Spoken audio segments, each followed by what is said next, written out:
نحمده ونصلي على رسوله الكريم اما بعد فقد قال الله تبارك وتعالى كما ورد في سورة الجمعة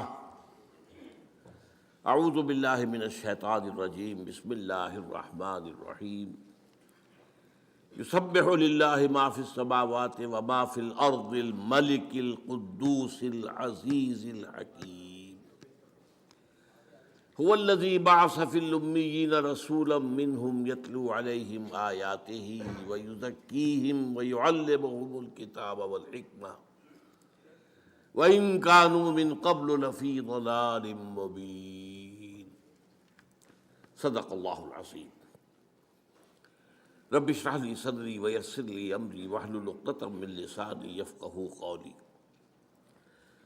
اللهم ربنا الہمنا رشدنا واعذنا من شرور انفسنا اللهم ارنا الحق حقا وارزقنا اتباعه وارنا الباطل باطلا وارزقنا اجتنابه اللهم صل على عبدك ونبيك ورسولك وحبيبك وخليلك محمد وبارك وسلم وصلی وسلم وبارک علی جمیع الانبیاء والمرسلین وعلی ملائکتک المقربین وعلی عبادک الصالحین وعلینا معہم یا ارحم الراحمین آمین یا رب العالمین۔ معزز حاضرین اور محترم خواتین، سیرت خیر الانام پر میری یہ تیسری گفتگو ہے، اس کا عنوان ذرا اچھی طرح نوٹ کر لیجیے۔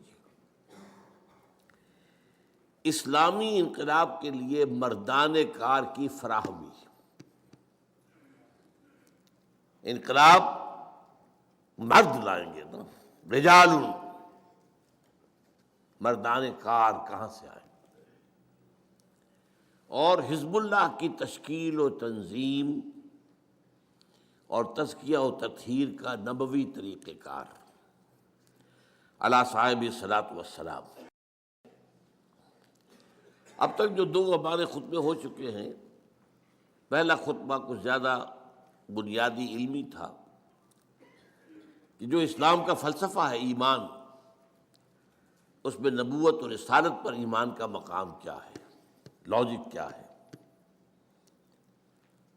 دوسرے میں ہم نے بات کی کہ نبوت اور رسالت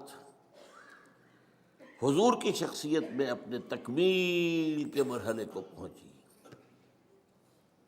اس کے مظاہر کیا ہیں۔ یاد ہوگا ہم نے دو قرار دیے، نبوت کی تکمیل کے مظاہر کیا ہیں؟ ہدایت آپ پر کامل ہو گئی قرآن کی شکل میں،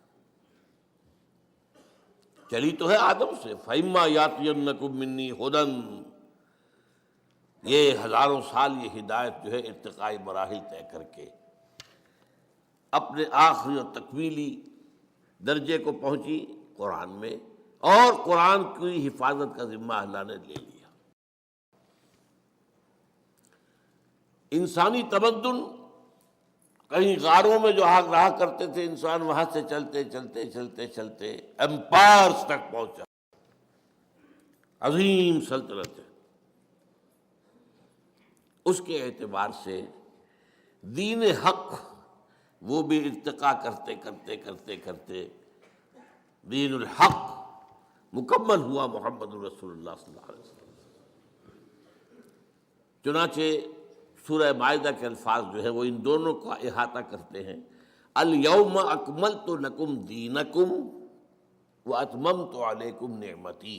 نعمت ہدایت ہے، یہ میں نے بارہا بیان کیا ہے کہ اگرچہ ہم کہہ دیتے ہیں یہ صحت بھی نعمت ہے، یہ دولت بھی نعمت ہے، اولاد بھی نعمت ہے، یہ بھی نعمت ہے، وہ بھی، کوئی شے نعمت نہیں ہے جب تک نعمت ہدایت نہ ہو۔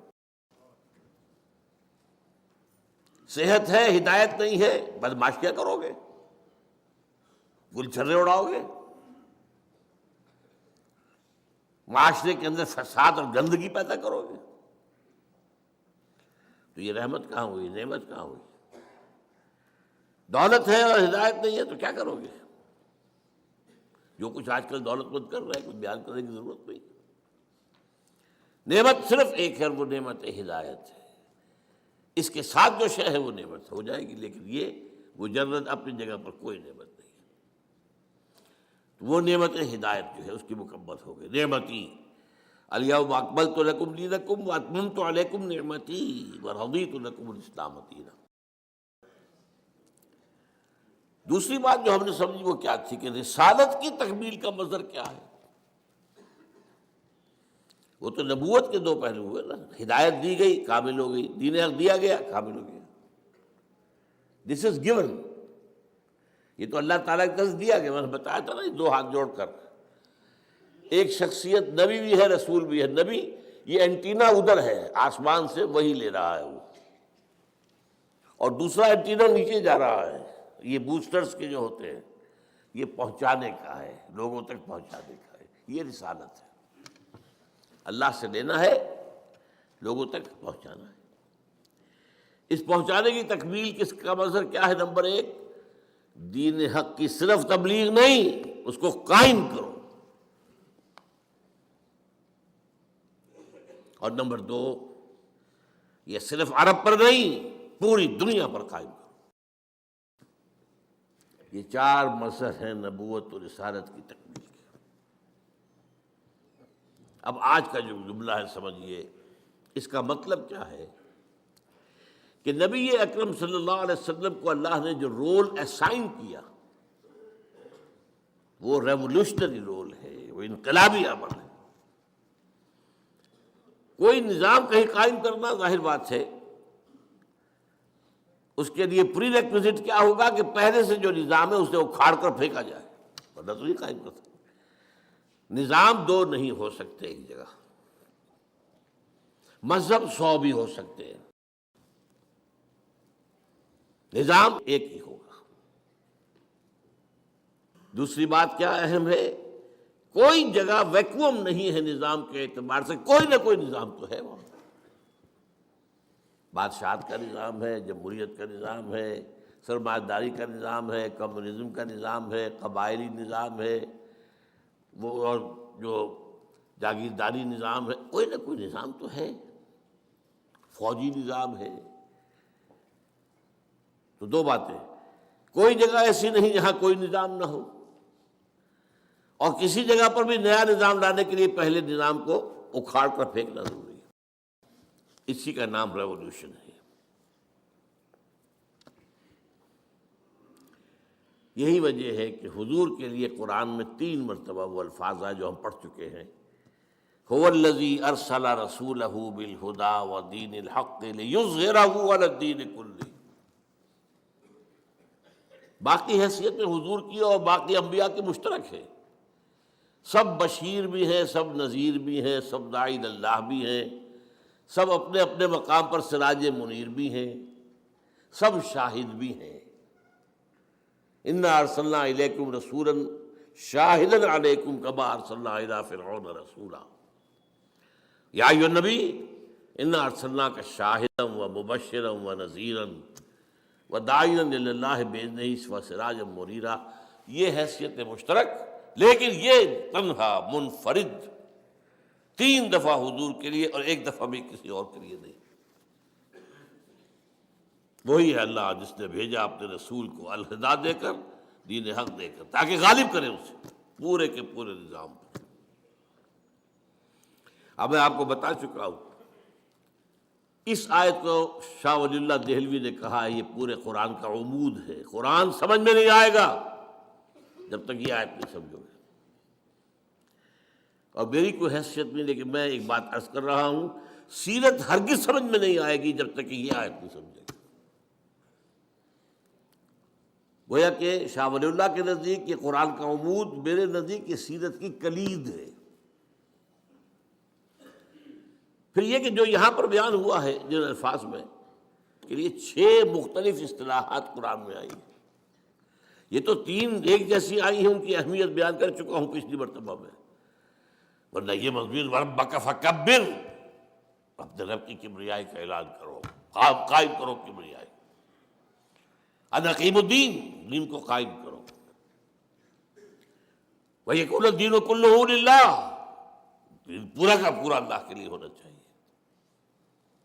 لتکون کلمۃ اللہ العلیٰ، یہ حدیث میں ہے۔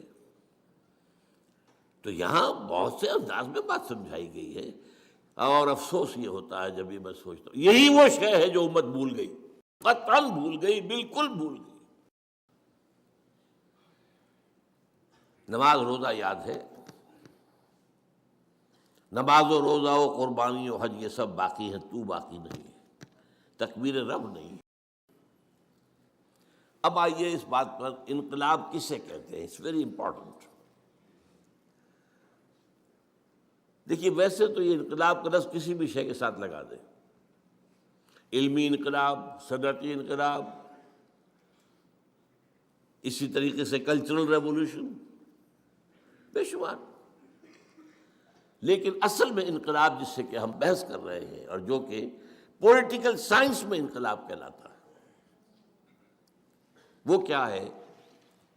انسان کی اجتماعی زندگی کے 3 پہلوؤں میں سے کم از کم کسی ایک میں بنیادی تبدیلی۔ انقلاب کے لفظی معنی تبدیلی، لیکن انسان کی اجتماعی زندگی کے 3 پہلو، اب یہ سمجھیے 3 پہلو کون سے؟ اجتماعی زندگی کا ایک رخ کیا ہے؟ سیاسی، دوسرا کیا ہے؟ معاشی، تیسرا کیا ہے؟ سماجی، معاشرتی۔ تو کم سے کم ایک میں کوئی بنیادی تبدیلی، اسینشل چینج، بیسک چینج جب آئے گی تو وہ انقلاب کہلائے گا۔ اب اس کے برعکس میں مثال دے رہا ہوں آپ کو، مذہبی تبدیلی کو کوئی انقلاب نہیں کہتا۔ انسانی تاریخ کا بہت اہم واقعہ ہے، آپ اندازہ کیجئے، اس کی کوئی مثال ہی نہیں ہے۔ The whole Roman empire converted to Christianity in the year 324 AD. emperor عیسائی ہوا، پوری سلطنت عیسائی۔ لیکن اسے کبھی آپ نے پڑھا ہے رومن ریولوشن؟ نہیں۔ مذہب بدلا ہے، نظام تو وہی رہا، وہی بادشاہ جو کا تو جیسے پہلے بیٹھا ہوا تھا ایمپرر، ویسے اب بھی بیٹھا ہوا، لہذا اسے کسی نے آج تک انقلاب نہیں کہا۔ حالانکہ اتنی بڑی تبدیلی آپ اندازہ کیجیے، یہ کوئی چھوٹی موٹی مملکت نہیں تھی۔ The greatest empire the world has ever seen, the Roman empire. لیکن اسے کوئی بھی انقلاب نہیں کہتا۔ ہاں، انقلاب کا نام فرانس، کوئی 250-250 سال پہلے جو آیا تھا، انقلاب فرانس، سیاسی ڈھانچہ بدل گیا، بادشاہ ختم، جمہوریت کا آغاز۔ انقلاب بولشوک ریولوشن رشیا کا 1917 کا، سرمایہ داری ختم اور کمیونزم آ گیا۔ تیسرا انقلاب ایران کا بھی ہے کہ بادشاہت ختم ہوئی، سیاسی نظام تو بدلا ہے۔ لیکن اس پس منظر میں دیکھیے گا، ان دس کانٹیکسٹ، تاریخ انسانی کا عظیم ترین، گمبھیر ترین، جامع ترین، most profound revolution, it was the revolution of Muhammad صلی اللہ علیہ وسلم۔ آل دی 3 aspects changed, and even individuals changed۔ افراد کا ظاہر بدل گیا، باطن بدل گیا، نظریات بدل گئے، خیالات بدل گئے، ویلیوز بدل گئی، اقدار بدل گئی۔ بلکہ میں یہ کہہ رہا ہوں، سوچئے، یہاں ڈھونڈیے، مائکروسکوپ لگائیے، کوئی شے رہ گئی اپنی پچھلی حالت پر؟ Nothing, everything change.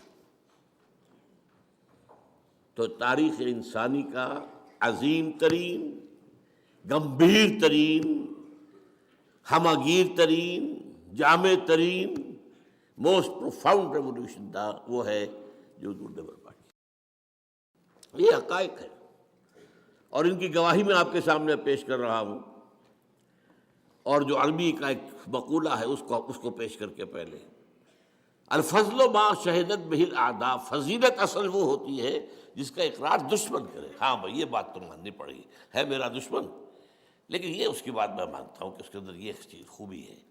وہ بات ہوئی نا، دوست کی نگاہ میں تو ہر شے خوبی ہی خوبی ہے، عقیدت مند کی نگاہ میں تو ہر شے حسن ہی حسن ہے. تو الفضل ما شہدت بہ الاعداء، عدو کی جمع اعداء. اصل فضیلت وہ ہے جس کی گواہی دشمن دے. اب میں صرف 3 گواہیاں دوں گا، ایک مشرق، ایک مغرب، ایک درمیان.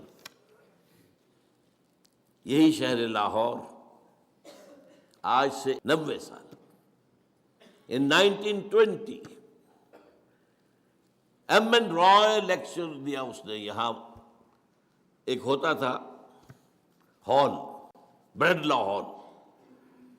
جب ہم پڑھتے تھے میڈیکل کالج میں اس وقت تک تو کوئی اس کے آثار واثار کھنڈرات باقی تھے. یہ بھاٹی کے باہر تھا جہاں بعد میں پھر مچھلی کا بازار بنا، منڈی بنی.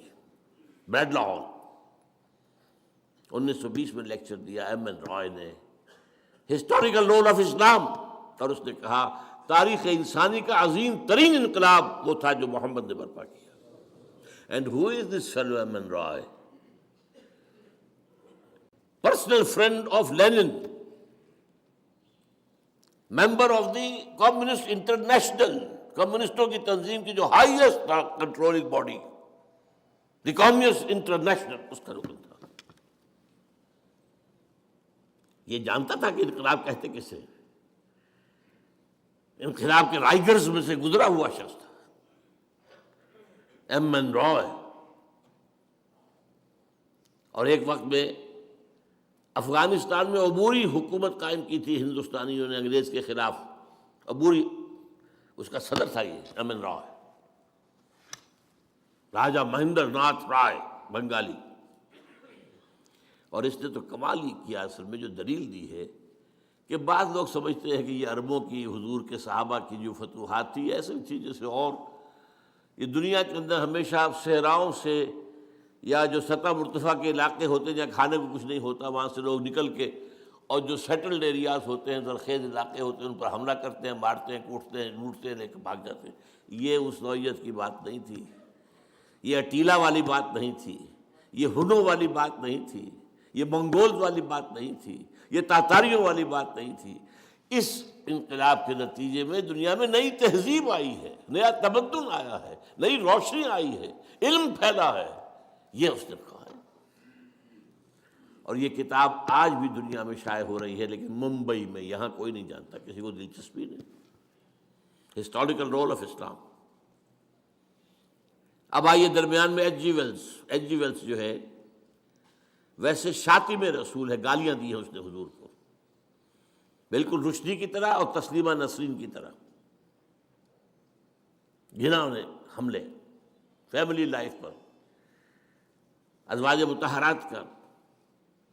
لیکن اس کی دو کتابیں ہیں بہت اہم ہیں ویسے، تاریخ عالم پر، a short history of the world and a concise history of the world.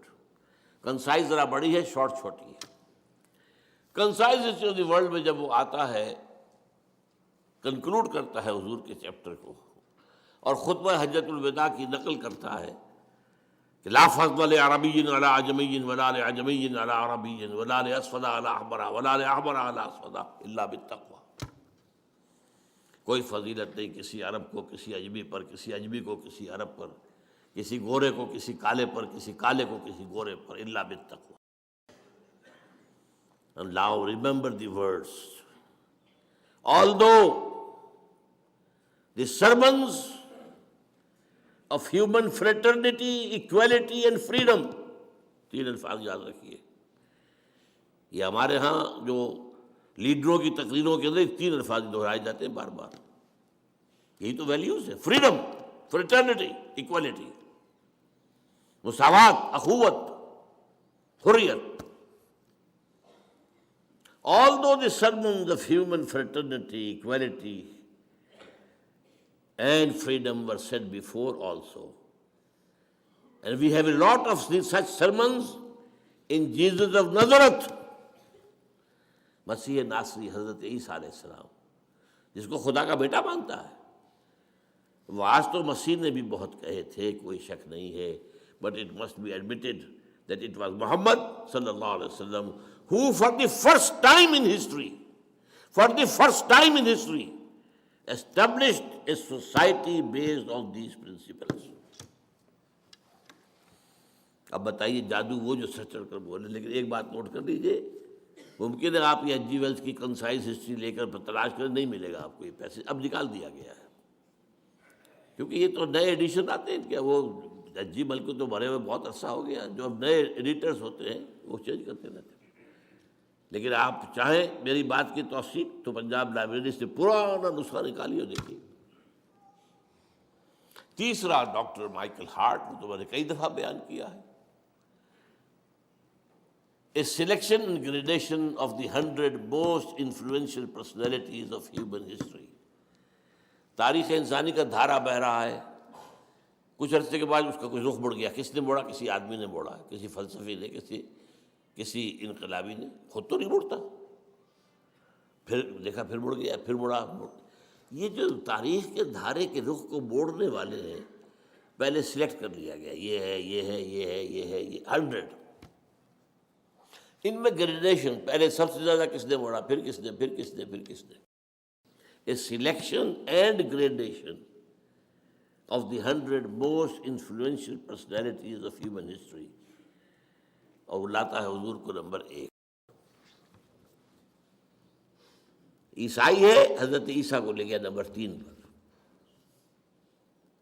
بیچ میں لایا نیوٹن کو، سائنس کا، یوں سمجھیے کہ جدید فزکس کا بابا آدم، اس لیے کہ ساری ٹیکنالوجی اور سائنس کی ترقی تو وہاں سے ہے، اور کہتا ہے naturally I O an explanation, مجھے اس کی وجہ بیان کرنی پڑے گی کہ میں نمبر 1 پر لے آیا محمد کو صلی اللہ علیہ وسلم، عیسیٰ 3 پر، 50ویں پہ حضرت عمر کو بھی لے کے آیا بس۔ لیکن کہتا ہے مجھے تو وجہ بیان کر، this is because he is the only person supremely successful in both the religious and the secular fields. یہ اس لیے ہے کہ ایک ہی شخص ہے تھا پوری تاریخ میں جو انسانی زندگی کے دونوں میدانوں میں یکساں اور انتہائی اونچا ہے۔ اور یہ آج کا کانسیپٹ ہے کہ زندگی کے 2 حصے ہیں، ایک سیکولر لائف ہے اور ایک مذہبی زندگی۔ مذہبی زندگی میں آپ آزاد ہیں، آپ کتے کو پوجیں، بلی کو پوجیں، کسی کو پوجیں، اعلیٰ تناسل کو پوجیں، جو چاہے پوجیں، یو کین ڈو۔ ایک خدا کو مانو، 2 کو مانے، 10 کو مانے، 1000 کو مانے، کسی کو نہ مانے، یہ ریلیجن آزادی ہے آپ کو بھائی۔ لیکن ایک ہے سیاست، ریاست، قوم، ملک، قانون، ایک یہ۔ وہ کہتا ہے جتنے بڑے آدمی نظر آئے مجھے، وہ یا ادھر اونچا ہے تو ادھر کچھ بھی نہیں، ادھر ٹھکنا سا ہے، بونا سا ہے، ادھر اونچا ہے تو ادھر کچھ نہیں۔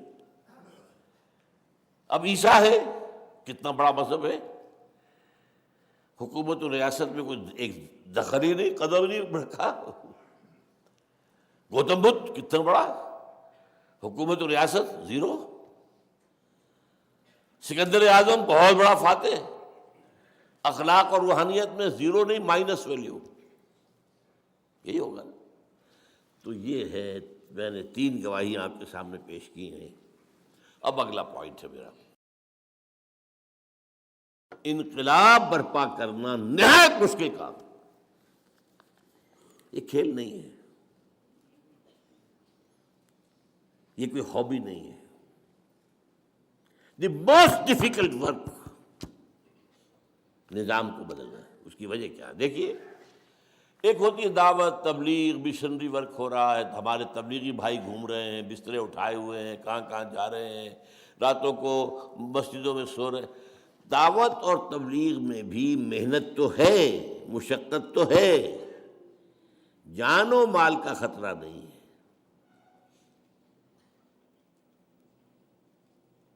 سمجھ رہے بات؟ زیادہ نہیں ہے، کوئی گالی دے دے گا، کوئی پاگل کہہ دے گا، بس جان اور مال، جس کو ہو جان و دل عزیز اس کی گلی میں جائے کیوں؟ تو محنت مشقت اپنی جگہ ہے، تکلیفیں اٹھاتے ہیں وہ، کیا اس میں کیا شک ہے؟ گھر پہ سونا اپنے پلنگ کے اوپر، اپنے بستر کے اوپر، اپنے گدے کے اوپر، اور جا کے مسجد میں کھردرے فرش کے اوپر سونا مشقت تو ہے. اور وہ مشنریز نے کیسی کیسی مشقتیں کی ہیں، کہاں کہاں گئے. افریقہ کے تنگ ترین جو تاریک ترین جو جنگلات ہیں، وہ تاش جو ہے کانگو کا ہو یا امیزن کا ہو، ساؤتھ امریکہ کا، گئے ہیں ہر جگہ. ہمارے یہاں جیکب آباد میں آئے ہیں، گرمی وہ جو جس کو کہا جائے کہ زمین پر جہنم جو ہو جاتا ہے گرمیوں میں. تو تکلیف، محنت، مشقت یہ تو ہوگی، کچھ ریزسٹنس بھی ہو جائے گی، لیکن جان و مال کا خطرہ نہیں. یہی معاملہ کسی علمی کام کا ہے، اسکالرلی ورک، وہ خطرہ نہیں جان و مال کا. اختلاف ہو جائے گا، کوئی آپ کی ریسرچ کے خلاف کوئی اور مقابلے میں ریسرچ لے آئے گا، وہ آپ کو پاگل قرار دے دے گا، آپ اس کو پاگل قرار دے دیں گے، ہو جائے گا. علمی کام ہو، ریسرچ ورک ہو، تحقیق کا، اس میں بھی وہ اندیشہ نہیں ہے. لیکن انقلاب، وہاں جان و مال کا خطرہ ہے. کیوں؟ انقلاب کی زد پڑتی ہے جو ایگزسٹنگ سسٹم ہے، اس میں جو پاور بیسس ہیں، اس میں جو رولنگ کلاسز ہیں، اس میں جو ویسٹڈ انٹرسٹ ہے، اس میں جن لوگوں کو جو پریولیج کلاسز ہیں، ان کے مفادات میں زد پڑتی ہے. They are bound to resist. وہ تو کہیں گے نظام کوہنا کے پاس مانو یہ میرا معرض انقلاب میں ہے، آؤ ختم کرو انہیں، مارو انہیں. یہ ہمارے نظام کو ختم کرنا چاہتے ہیں. ہمارے مفادات کا تقاضا اسٹیٹس کو نظام رہے، اور یہ آئے نظام بدل دیں. یہی بات جان لیجیے، یہی وجہ ہے قرآن نے پہلے ہی قدم پر وَلَنَبْلُوَنَّكُمْ بِشَيْءٍ مِّنَ الْخَوْفِ وَالْجُوعِ وَنَقْصٍ مِّنَ الْأَمْوَالِ وَالْأَنفُسِ وَالثَّمَرَاتِ وَبَشِّرِ الصَّابِرِينَ الَّذِينَ إِذَا أَصَابَتْهُمْ مُصِيبَةٌ قَالُوا إِنَّا لِلَّهِ وَإِنَّا إِلَيْهِ رَاجِعُونَ. تیار رہو.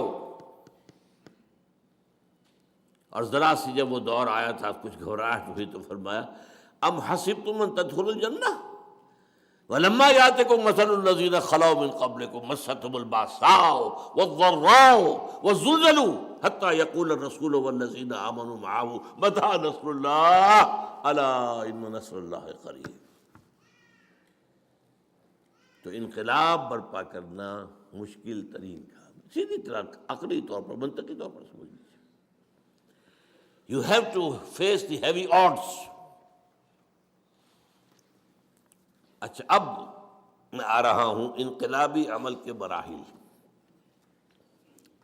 اس سے پہلے میں بیان کر چکا ہوں، آج سے 25 سال پہلے منہج انقلاب نبی میری کتاب ہے، اور بہت اللہ کا میں شکر ادا کیا کرتا ہوں کہ جس طریقے سے اس نے سیرت کو مجھ پر کھولا ہے. کلید اس لیے میں نے کہا، کلید، سیرت کی کلید، اسے آپ فلسفہ سیرت بھی کہہ سکتے ہیں. میں نے 6 مراحل میں بیان کیا ہے انقلاب کسی ایک جگہ پر. 7واں مرحلہ وہ آئے گا انقلاب کی تکمیل کے بعد، تصدیر الانقلاب، انقلاب اب باہر ایکسپورٹ کرنا. اس لیے کہ انقلاب کا خاصہ یہ ہے کہ وہ کسی ایک ملک میں نہیں رہ سکتا اگر انقلاب ہے. And this is the litmus test کہ کوئی شاید انقلاب ہے یا نہیں ہے. اس کا لٹمس ٹیسٹ یہی ہے کہ یہ آگے پھیلا یا وہیں کا وہیں رہ گیا. Here the Iranian revolution has failed badly. لیکن ظاہر ہے کہ فرانس کا انقلاب کہاں سے کہاں پہنچا تھا، ساری دنیا میں. روس کا انقلاب کہاں سے کہاں پہنچا تھا، لیٹن امریکہ میں پہنچ گیا، چائنا میں پہنچ گیا، انڈیا میں آج بھی کمیونسٹ پارٹیز ہیں، سب کچھ ہے. 6+1 7. ایک بات میں حضور کے انقلاب کے بارے میں ابھی یہاں کہہ دوں. ایک تو وہی الفاظ نوٹ کر لیجئے، آپ کا انقلاب جامع ترین، گمبھیر ترین، ہمگیر ترین، موسٹ پروفاؤنڈ. آل انکلوسیو. اور دوسری بات جو ہے جس کی کوئی مثال ہی نہیں ہے، اس سارے انقلابی عمل کی قیادت آپ نے بنفس نفیس فرمائی. وہی شخص جو مکے کی گلیوں میں ایک مبلغ کی حیثیت سے گھوم رہا ہے، تبلیغ کر رہا ہے، لوگوں سے بات کر رہا ہے، لوگ گھروں میں جا کے بات کر رہا ہے. رب انی دعوت قومی لیلا و نہارا فلم یزدہم دعائی الا فرارا. وہی بدر اور احد کے اندر فوج کو کمانڈ کر رہا ہے. یہ کہیں نہیں ہے. باقی دنیا کے انقلاب جو آئے وہ کئی نسلوں میں آئے. کسی نے فکر دیا، کسی نے میدان میں لیڈ کیا. والٹر اور روسو جمہوری انقلاب جو تھا اس کا فرانس کا، میدان میں ان کا کوئی رول ہی نہیں. دیور ڈیسک ورکرز، لکھتے تھے بس بیٹھ کے. Marx and Engels desk workers, کتاب لکھ دی ڈاس کے بیٹا. انقلاب تو نہ جرمنی میں آیا نہ انگلینڈ میں آیا، کتاب وہاں لکھی گئی تھی، کچھ جرمنی میں لکھی تھی، کچھ جا کے انگلستان میں لندن میں مکمل کی. انقلاب آیا روس میں. لہذا انقلابی عمل اگر معلوم کرنا ہو، واحد source, this only source of a true revolutionary process is the سیرہ آف محمد صلی اللہ علیہ وسلم. سارے مراحل موجود ہیں. اب میں کہہ رہا ہوں، اب میں آج جو ہے اس کو مختصر کر کے دو مرحلوں میں بیان کر رہا ہوں، 2+1، دو انقلاب برپا کرنے کا مراحل اور ایک پھر اس کا ایکسپورٹ ہونا. اقبال کے 2 شعر میں نے بہت سنائے ہیں، آج پھر سن لیجیے. اقبال جس طریقے سے کہ انقلاب کا داعی تھا، اگرچہ وہ میدان کا آدمی نہیں تھا، he was not a man of the field، مفکر، وہ اس کی تصویر وہی ہے سب سے اعلیٰ جو سر جھکائے. لاکھ حکیم سر بجیب ایک کلیم سر بکف. وہ کلیم نہیں تھا، حکیم تھا، لیکن اس کی حکیمی جو ہے، ذرا دیکھیے کس قدر الفاظ کے اندر تلخی ہے، تلخی. خواجہ از خون رگے مزدور سازد لال ناب. یہ سرمایہ دار، کارخانے دار، مزدور کی رگوں میں دوڑنے والے سرخ خون کو کشید کرتا ہے اپنی سرخ شراب جو بیٹھ کر پیتا ہے وہ شام کو. خواجہ از خون رگے مزدور سازد لال ناب، از دفاع دہ خدایا کشت دہقانہ خراب. اور یہ زمیندار اور جاگیرداروں کے ظلم و ستم سے دہقان کی کھیتی برباد ہو گئی. انقلاب انقلاب انقلاب، بڑی پیاری نظم اس کی. لیکن جو کیفیت ایک خاص ہے، اور وہ کس مقام پہ اس وقت تھا، یہ کہاں تھا اس وقت جو یہ بات کر رہا ہے. گفتند اللہ نے مجھ سے کہا، گفتند جہان ماں آیا بے تمہیں سازد. اے اقبال، ہم نے جس دنیا میں تمہیں بھیجا ہے، اپنی دنیا، ہماری دنیا ہے، تمہیں پسند آئی؟ گفتم کے تمہیں سازد. نہیں، ظلم ہے یہاں تو انسان کا خون چوس رہا ہے، خون پی رہا ہے، ظلم ہو رہا ہے. گفتند کے برہمزن، اچھا تو توڑ دو پھوڑ دو. یہ توڑ دو پھوڑ دو کا لفظ ہے کہ جو آیا ہے شاہ ولی اللہ کے ہاں، فک و کل نظام، پورے نظام کو توڑ دینا. یہ دین الحق کا اظہار جو ہے، جس کو وہ عمود کہتے ہیں، پورے نظام، فک کھول دینا. یہ پورا نظام جو ہے ایک وحدت ہوتا ہے، جڑا ہوا ہے ایک دوسرے کے ساتھ. فک و کل نظام، توڑ دو پھوڑ دو. توڑ دے پھوڑ دے کیسے؟ با نشہ درویشی در ساز و دمادم زن. پہلے تو ذرا درویشی کے ساتھ سازگاری اختیار کرو. دعوت ہے، تبلیغ ہے، انذار ہے، تبشیر ہے، وعظ ہے، نصیحت ہے، اپیل ہے، دلیل ہے. کوئی پاگل کہہ دے سب کرو، کوئی کہہ دے شاعر ہے تو سب کرو، کوئی کہہ دے کہ یہ جھوٹ بول رہا ہے تو سب کرو، کسی کو جواب مت دو. تم پر پتھراؤ کیا جائے تو تم پھول پیش کرو، تمہیں گالیاں دی جائیں تو تم دعائیں دو، درویشی درویشی درویشی۔ یہ 12 برس حضور کے درویشی کے ہیں مکے کے۔ بانشے درویشی در ساز و دمادم زن دمادم زن دمادم زن، لگے رہو لگے رہو لگے رہو لگے۔ چوں پختہ شوی خود را بر سلطنت جم زن، جب تیار ہو جاؤ تو پھر اپنے آپ کو سلطنت جم پر دے مارو، ٹکرا دو۔ تو 2 مرحلے ہیں۔ پہلے مرحلے کا نام ہے ایک جماعت کی تیاری، اے ٹرولی ریولیوشنری پارٹی، جو اسلامک کانٹیکسٹ میں کہلائے گی حزب اللہ، اللہ کی پارٹی۔ اور دوسرے کانٹیکسٹ، دوسرے تصادم، ٹکرا دو۔ اب میں پہلا مرحلہ لے رہا ہوں آج، جو میرا آج کا اصل موضوع ہے۔ میں نے کہا تھا نا، عنوان کیا تھا؟ مردان کار کی فراہمی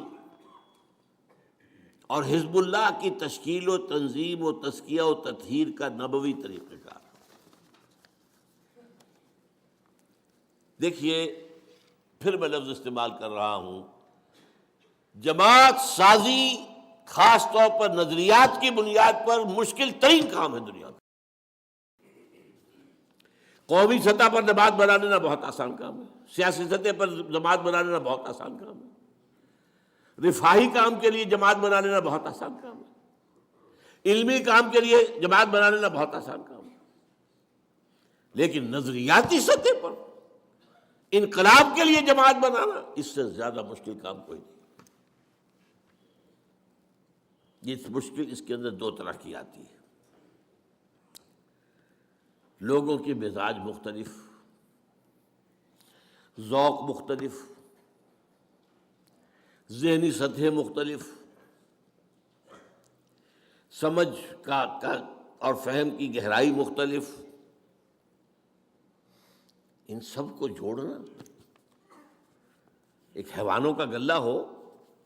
آپ نے دیکھا ہوگا پٹھان لوگ جو ہے کاغان واغان سے، جلا غازی خان سے کئی 100 بھیڑوں بکریوں کا غلہ چلا آ رہا ہے، ایک کتا ہوتا ہے ساتھ، ایک جو لے کے چل رہا لاٹھی اس کے ہاتھ میں ہے، اور ایک کتا، وہ کتا ادھر سے کوئی ذرا ادھر ادھر گیا ادھر، سب ٹھیک رہتا۔ یہ انسانوں کا غلہ جو ہے بنانا، ان میں سے تو ہر ایک جو ہے سقراط بقراط ہے، ہر ایک کا اپنا فہم ہے، اپنی سوچ ہے، اپنے نظریات ہیں۔ اور دوسری بات جو اس سے بھی مشکل ہے،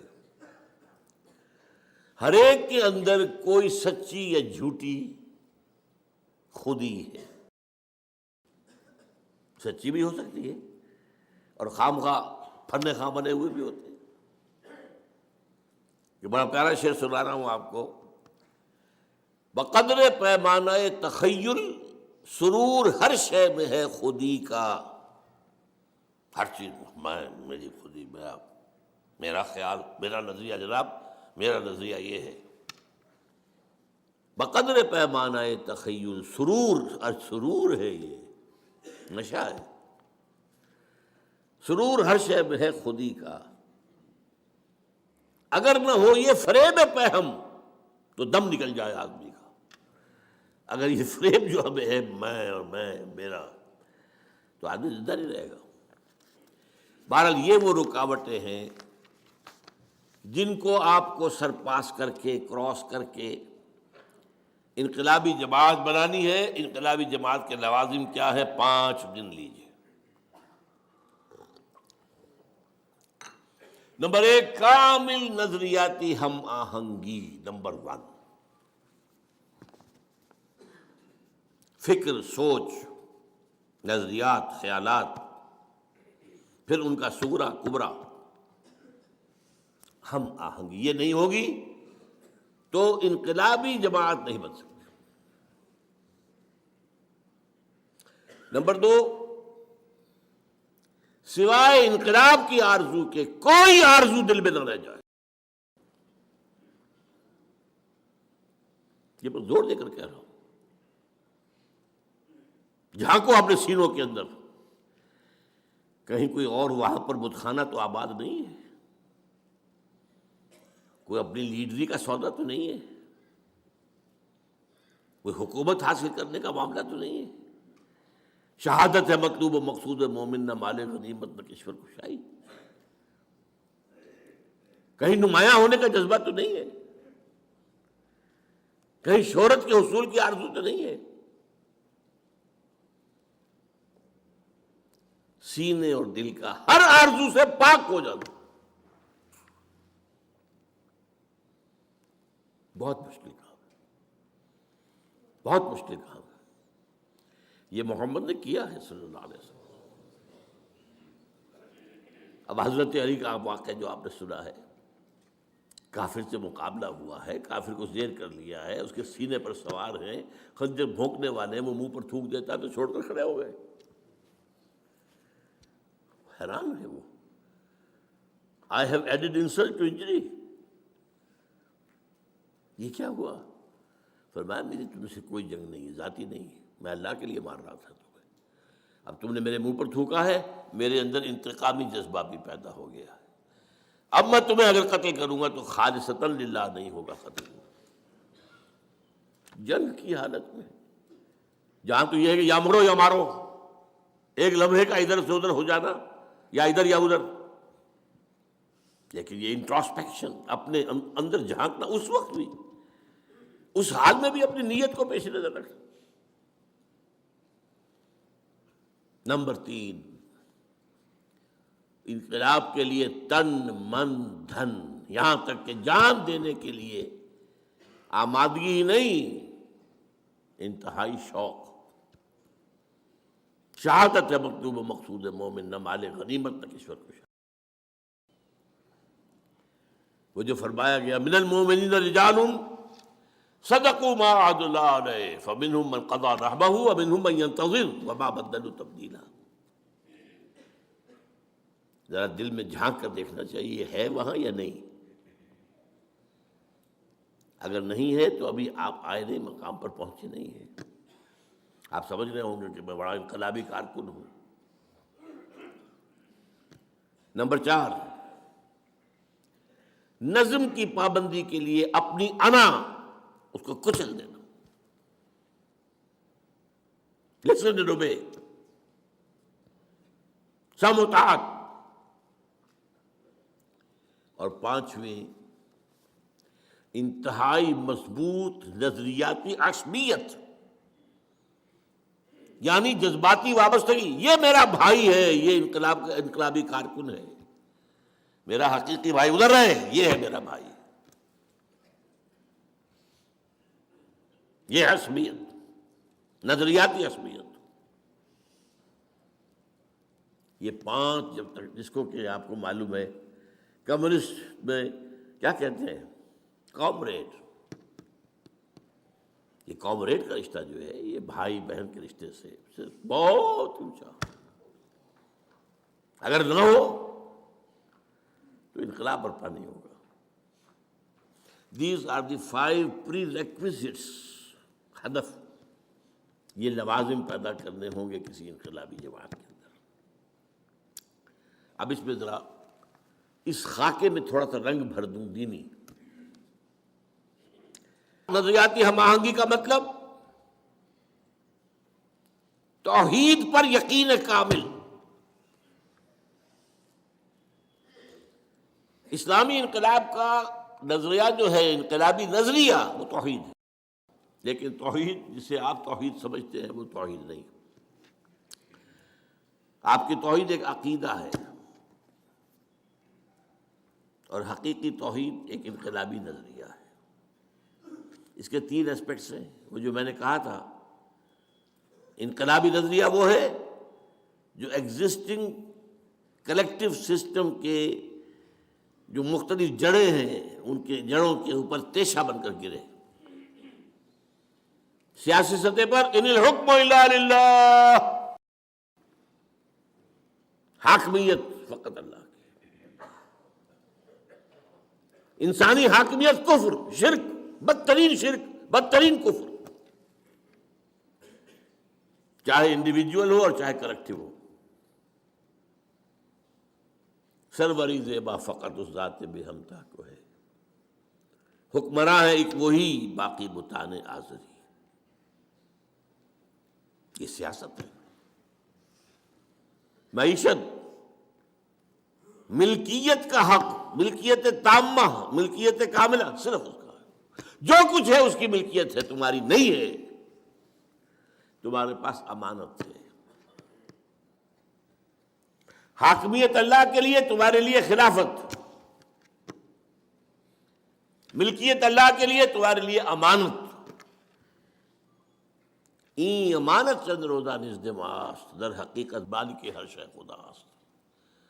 یہ تو شیخ سعدی کہہ گئے، کتنے پہلے کہہ گئے۔ بندہ مومن امین، حق مالک است، اقبال کہتا امین۔ یہ جو حضرت شعیب کی قوم نے کہا تھا، اے شعیب تمہیں کیا ہو گیا، یہ تمہاری نماز جو ہے ہمیں روکتی ہے، ان نفعل فی اموالنا ما نشاء، ہمارا مال ہے ہم جو چاہے کریں، who are you؟ یہ کرو، یہ نہ کرو، یہ غلط ہے اور یہ صحیح ہے۔ اموالنا، ہمارا مال ہے، ان نفعل فی اموالنا ما نشاء، یہ آج کا کیپٹلزم ہے، مال، کیپٹل۔ میں نے تو کسی کی خوش آمد نہیں کی، آ کر سود کے اوپر قرض مجھ سے لے، وہ خود آیا تھا لینے، لیکن نہیں، آپ اپنے مال کے اندر تصرف نہیں کر سکتے اس انداز سے جس کو اللہ نے حرام کیا ہو۔ اور سماجی سطح پر اگرچہ سب سے ہلکا معاملہ ہے، سب سے بڑی شے جو ہوتی ہے مخالفت میں وہ سیاست اور معیشت کا معاملہ ہوتا ہے، لیکن سماجی سطح پر توحید کا تقاضا کیا ہے؟ By birth all human beings are absolutely equal. No one is superior, no one is inferior. یہاں تک کہ یہ بھی نہیں کہ مرد سپیریئر ہے اور عورت انفیریئر، نہیں۔ ایک ہی باپ کے نطفے سے بیٹا بھی ہے، بیٹی بھی ہے، ایک ہی ماں کے رحم میں بیٹا بھی پلا ہے، بیٹی بھی، اللہ کیسے ہو جائے گا؟ وہ ہے انتظامی معاملہ ہے، ایک مرد ایک عورت ایک خاندان کی بنیاد ڈالتے ہیں تو ایک ادارے میں تو ایک اپر ہینڈ ہوگا، ایک کا۔ کسی بھی انسٹیٹیوشن کے دو ہیڈ نہیں ہو سکتے برابر کے اختیار رکھنے والے۔ مینیجنگ ڈائریکٹر ایک ہوگا، ڈائریکٹر 100 بنا لے آپ، پرائم منسٹر ایک ہوگا، منسٹر 100 بنا لے،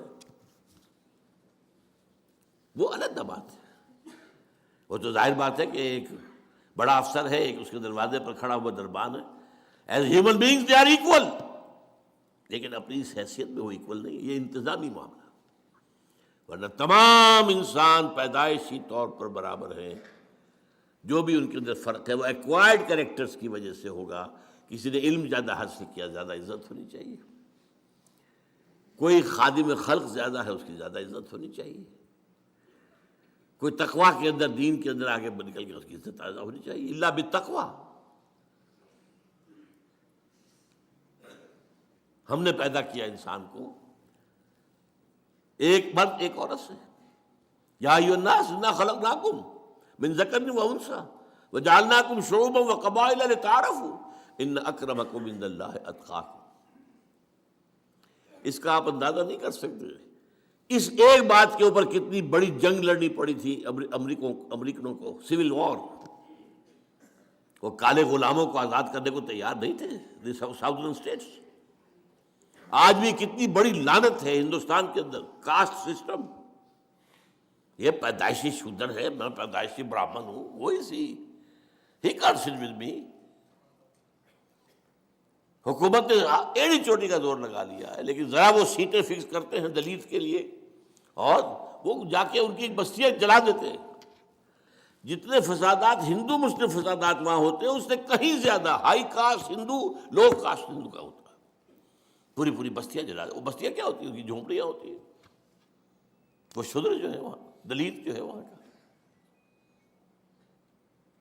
یہ دنیا کی سب سے بڑی ڈیموکریسیز کا حال ہے۔ یہ امریکہ سے آگے کہاں جائے گا معاملہ ڈیموکریسی کا، اور بھارت سے آگے کہاں جائے گا؟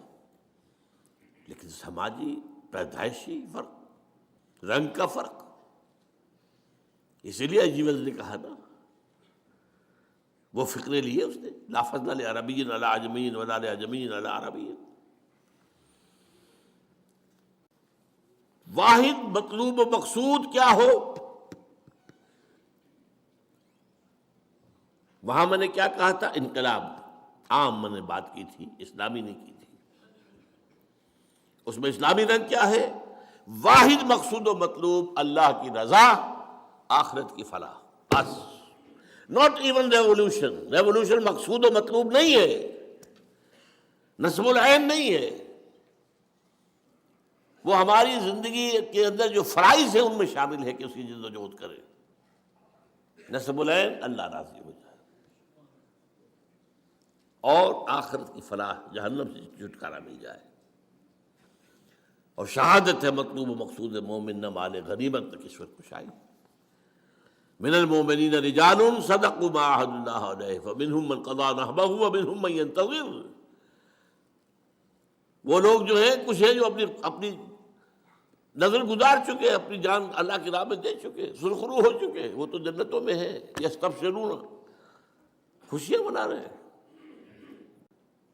اور باقی منتظر ہے کب ہماری باری ہے، منتظر ہے. وما بدلوا تبدیلا، وہ جلدی سے مجھے بچ گئے بھائی، بچ گئے، بڑی بات نہیں، منتظر ہے کب اللہ ہماری باری لے آئے.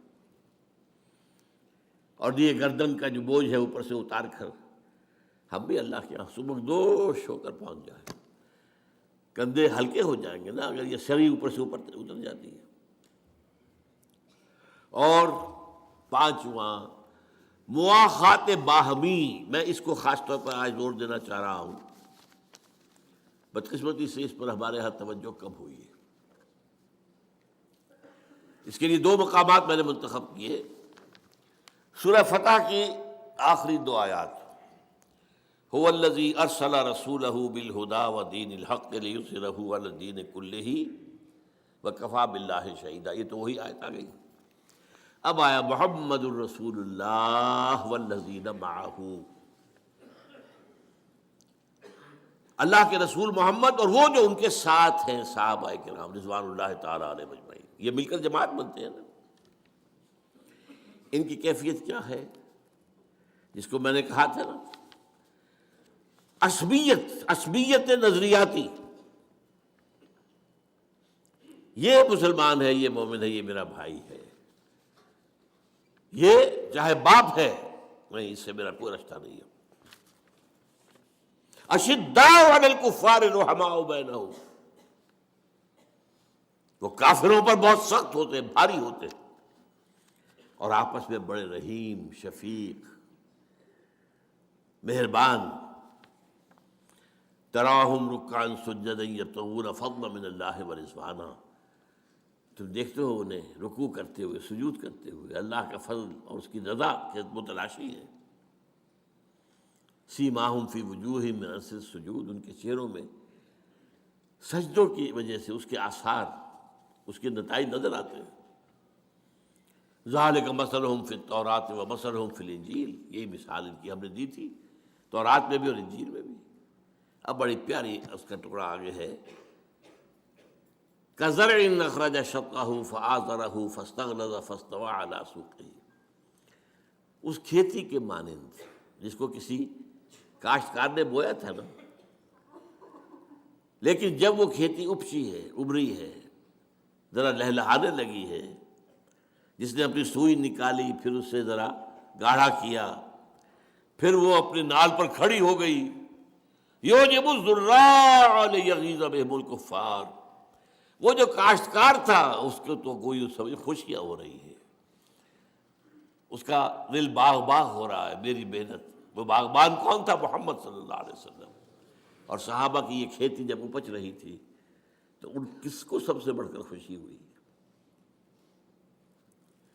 وعد اللہ الذین آمنوا وعملوا الصالحات منہم مغفرۃ واجرا عظیما.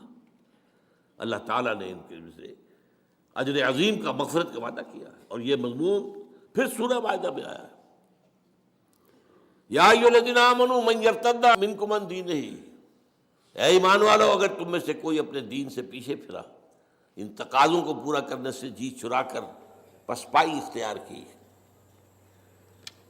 فسوف یأتی اللہ بقوم، تو اللہ تعالیٰ ایک ایسی قوم لے آئے گا، یحبوہم ویحبونہ، اللہ ان سے محبت کرے گا، وہ اللہ سے محبت کریں گے، اور اس کے بعد اذلۃ علی المؤمنین اعزۃ علی الکافرین، اہل ایمان پر بہت نرم ہوں گے، کافروں پر بہت سخت ہوں گے۔ ہو حلقہ یاراں تو بریشم کی طرح نرم، اور رزم حق و باطل ہو تو فولاد ہے وہ۔ اس کے آخر میں فرمایا وَمَن يَتَوَلَّ اللَّهَ وَرَسُولَهُ وَالَّذِينَ آمَنُوا فَإِنَّ حِزْبَ اللَّهِ هُمُ الْغَالِبُونَ۔ جب تم اس معیار پر پورے اتر جاؤ گے کہ تمہاری ولایت، تمہارا دلی تعلق اللہ سے، رسول سے اور اہل ایمان سے ہوگا صرف، تو یہ حزب اللہ ہوگی، then you will qualify کہ تمہیں یہ خطاب دیا جائے، اور پھر اس حزب اللہ کے لیے اللہ کا وعدہ ہے کہ غالب ہو کر رہے۔ یہ 5 اسلامی انقلابی جماعت کے لوازم ہیں۔ اب آئیے قرآن کی طرف رجوع کرتے ہیں۔ فرد کی تبدیلی کے لیے قرآن کا پروگرام کیا ہے؟ اس لیے کہ ظاہر بات ہے انقلاب آئے گا جماعت سے، جماعت بنے گی افراد سے۔ اسٹارٹنگ پوائنٹ کیا ہے ہمارا؟ فرد۔ فرد کی تبدیلی کے لیے قرآن مجید میں 4 اصطلاحات 4 دفعہ آئی۔ پچھلی دفعہ یاد ہوگا میں نے کہا تھا کہ تکرار جو ہے کسی کلام کا حسن نہیں ہوتا، عام طور پر اسے عیب سمجھا جاتا۔ تکرار بھائی کوئی الفاظ بدل کے لاؤ، ایک پھول کا مضمون ہو تو 100 رنگ سے باندھو، میں بتا چکا ہوں۔ اظہار دین الحق کے لیے کتنی اصطلاحات آ گئی قرآن میں، 6-7 تو میں نے گنوا دی آج بھی، لیکن پھر بھی وہ 3 آیتیں جو کہ تو آئیں، هو الذی ارسل رسولہ بالہدی ودین الحق لیظہرہ علی الدین کلہ۔ لیکن کمال یہ ہے کہ وہاں پر کوئی بورڈم نہیں ہوتا ہے، وہ اللہ کا کلام ہے، یہ معجزہ ہے۔ تکرار کیوں ہے؟ کہ ان الفاظ کی اہمیت کو سمجھو اور اپنی مائکروسکوپ کو اس کے اوپر فکس کر دو۔ زیر ہر لفظ غالب چیدام میں خانہ ہے، یہ ایک لفظ کے اندر جو ہے جو کچھ پنہا ہے، پورا میخانہ پنہا ہے۔ گنجینہ معنی کا طلسم اس کو سمجھیو، جو لفظ کے غالب میرے اشعار میں آوے، وہ تعلی ہے غالب کی۔ قرآن کی شان یہ ہے جو لفظ آ رہا ہے گنجینہ معنی کا طلسم۔ اب حیران آپ ہوئیے، حضور کا مقصد بے شک 3 دفعہ، اس کے لیے افراد کی تیاری 4 دفعہ، 4 اصطلاحات قرآن میں 4 دفعہ آ رہی ہیں۔ آج ہم نے اس کے لیے آیتیں پڑھی ہیں۔ سب سے پہلے سورہ جمعہ، یسبح للہ ما فی السماوات و ما فی الارض الملک القدوس العزیز الحکیم۔ ایک بات نوٹ کر لیجیے، اکثر سورت آیتوں کے آخر میں اللہ کے 2 اسماء آتے ہیں، زیادہ نہیں۔ وَهُوَ الْغَفُورُ الرَّحِيمُ وَهُوَ الْخَبِيرُ الْعَلِيمُ، یہی ہے نا، وَهُوَ الْعَزِيزُ الْحَكِيمُ وَهُوَ السَّمِيعُ الْبَصِيرُ، دو۔ صرف قرآن مجید میں ایک صورت یہ ہے جہاں 4 اسماء آئے ہیں ایک آیت کے اندر، اور سورہ حشر ہے اس میں 8 آئے ہیں۔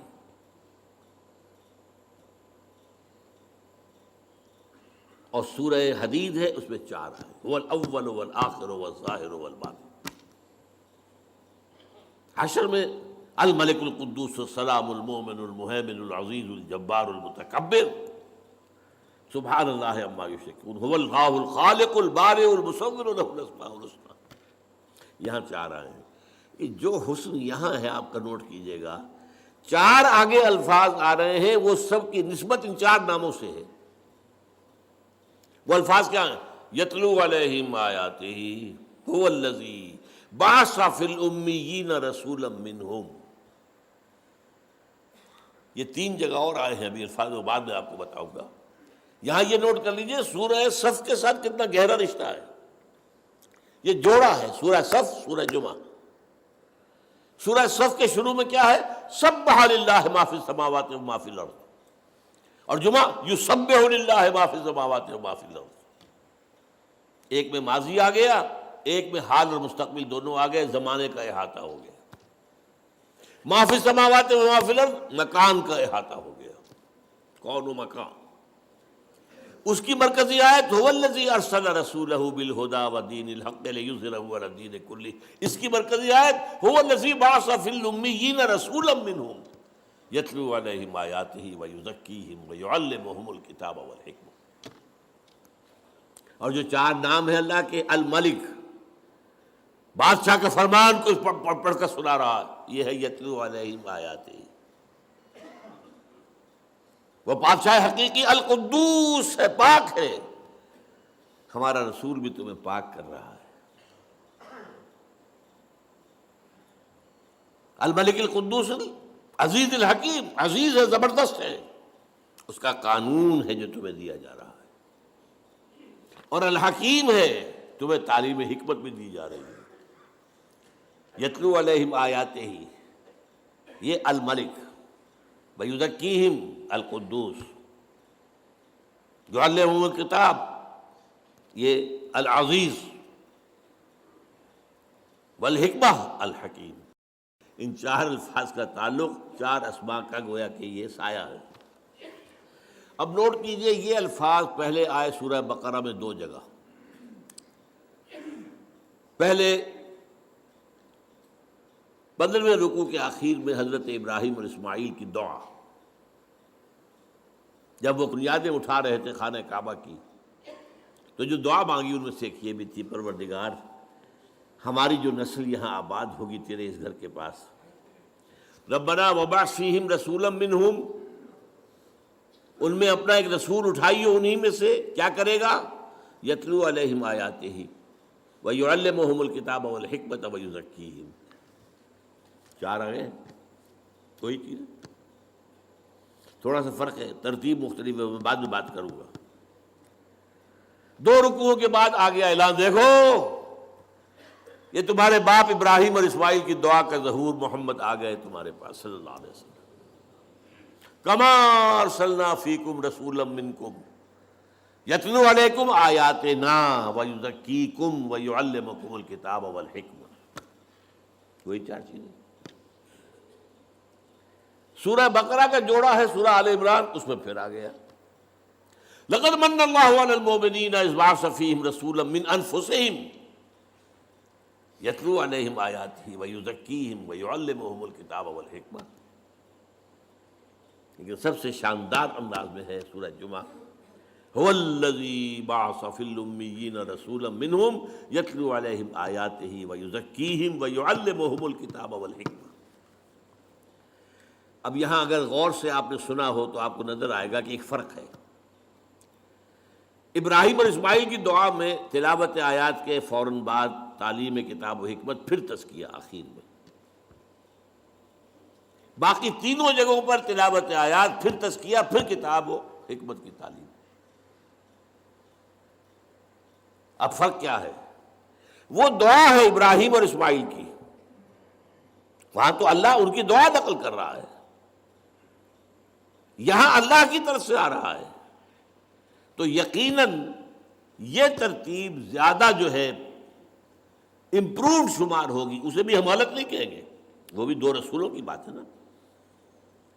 ربنا وبعث فیہم رسولا منہم یتلو علیہم آیاتک ویعلمہم الکتاب والحکمۃ ویزکیہم، غلط تو نہیں ہے یہ۔ لیکن ایک بات معلوم ہو گئی، اس وقت ہائیسٹ ویلیو جو تھی وہ تزکیہ تھا، اب ہائیسٹ ویلیو حکمت ہے، کیونکہ تین جگہ اللہ کی طرف سے آ رہا ہے۔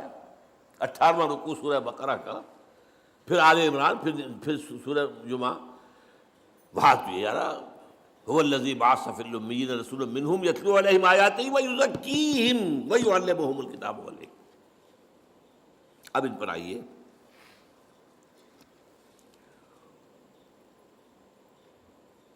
دیکھیے یہ چاروں اصطلاحات جو ہیں ہم نے ہمارے مفسرین نے ان کے اندر مغایرت پیدا کی ہے. یہ ایک ہی شے ہے، ان چاروں کا مرکز محور قرآن ہے. یتلو علیہم آیاتہ ہی، یہ تو سب کو معلوم ہو گیا کہ قرآن ہے، اس میں تو کچھ شک نہیں نا. یعلمہم الکتاب، کتاب قرآن ہے، اس میں کوئی شک نہیں. تزکیہ، یہ بھی قرآن سے علیحدہ شے نہیں ہے. اور حکمت، یہ بھی قرآن سے باہر کی شے نہیں ہے.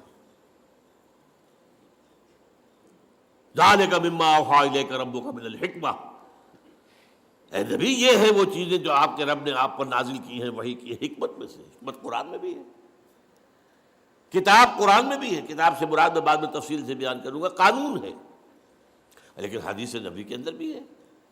حکمت قرآن میں بھی ہے اور حدیث میں بھی ہے. اور تزکیے کے بارے میں جان لیجئے، ایکسکلوسیولی تزکیہ قرآن کا نام ہے. اب آئیے، یعنی یہاں ذرا حالی کا وہ شعر آپ یاد کر لیں کہ حضور کا اعلی انقلاب قرآن، لوگوں کو بدلنے کا ذریعہ قرآن، اتر کر ہرا سے سوئے قوم آیا اور ایک نسخہ کیمیا ساتھ آیا. پہلی چیز کیا ہے؟ تلاوت آیات. قرآن پڑھ پڑھ کر سناؤ، قرآن پڑھ پڑھ کر سناؤ، قرآن پڑھ پڑھ کر سناؤ. یہ یاد رکھیے، حضور نے کبھی کوئی لمبی تقریر نہیں کی، کبھی کوئی اپنا فلسفہ بیان نہیں کیا، کبھی کوئی آپ نے اپنا وعظ نہیں کہا. بہت کم شاذ، جہاں گئے قرآن سنا ہے. کوئی باہر سے آیا ہے قرآن سنا ہے، کہیں خود گئے ہیں قرآن سنا ہے. دس از دی اسٹارٹنگ پوائنٹ. اور یہ کیوں ہے ایسا؟ دیکھیے، یہ قرآن مردان کار کی تلاش اور فراہمی کا ذریعہ ہے. یہ روح انسانی کے لیے مقناطیس ہے. سرسری طور پر بھی قرآن سنایا جائے، کوئی چیز اگر کسی شخص کی فطرت مسخ نہیں ہو گئی ہے، پرورٹڈ نہیں ہو گئی ہے، کسی بھی صحت اور سلامتی برقرار ہے، وہ کھینچے گی، اس کشش محسوس کرے گی. وجہ کیا ہے؟ دونوں کا سورس ایک ہے، یہ گرائی ہیں. روح ہماری کہاں سے آئی؟ اللہ سے.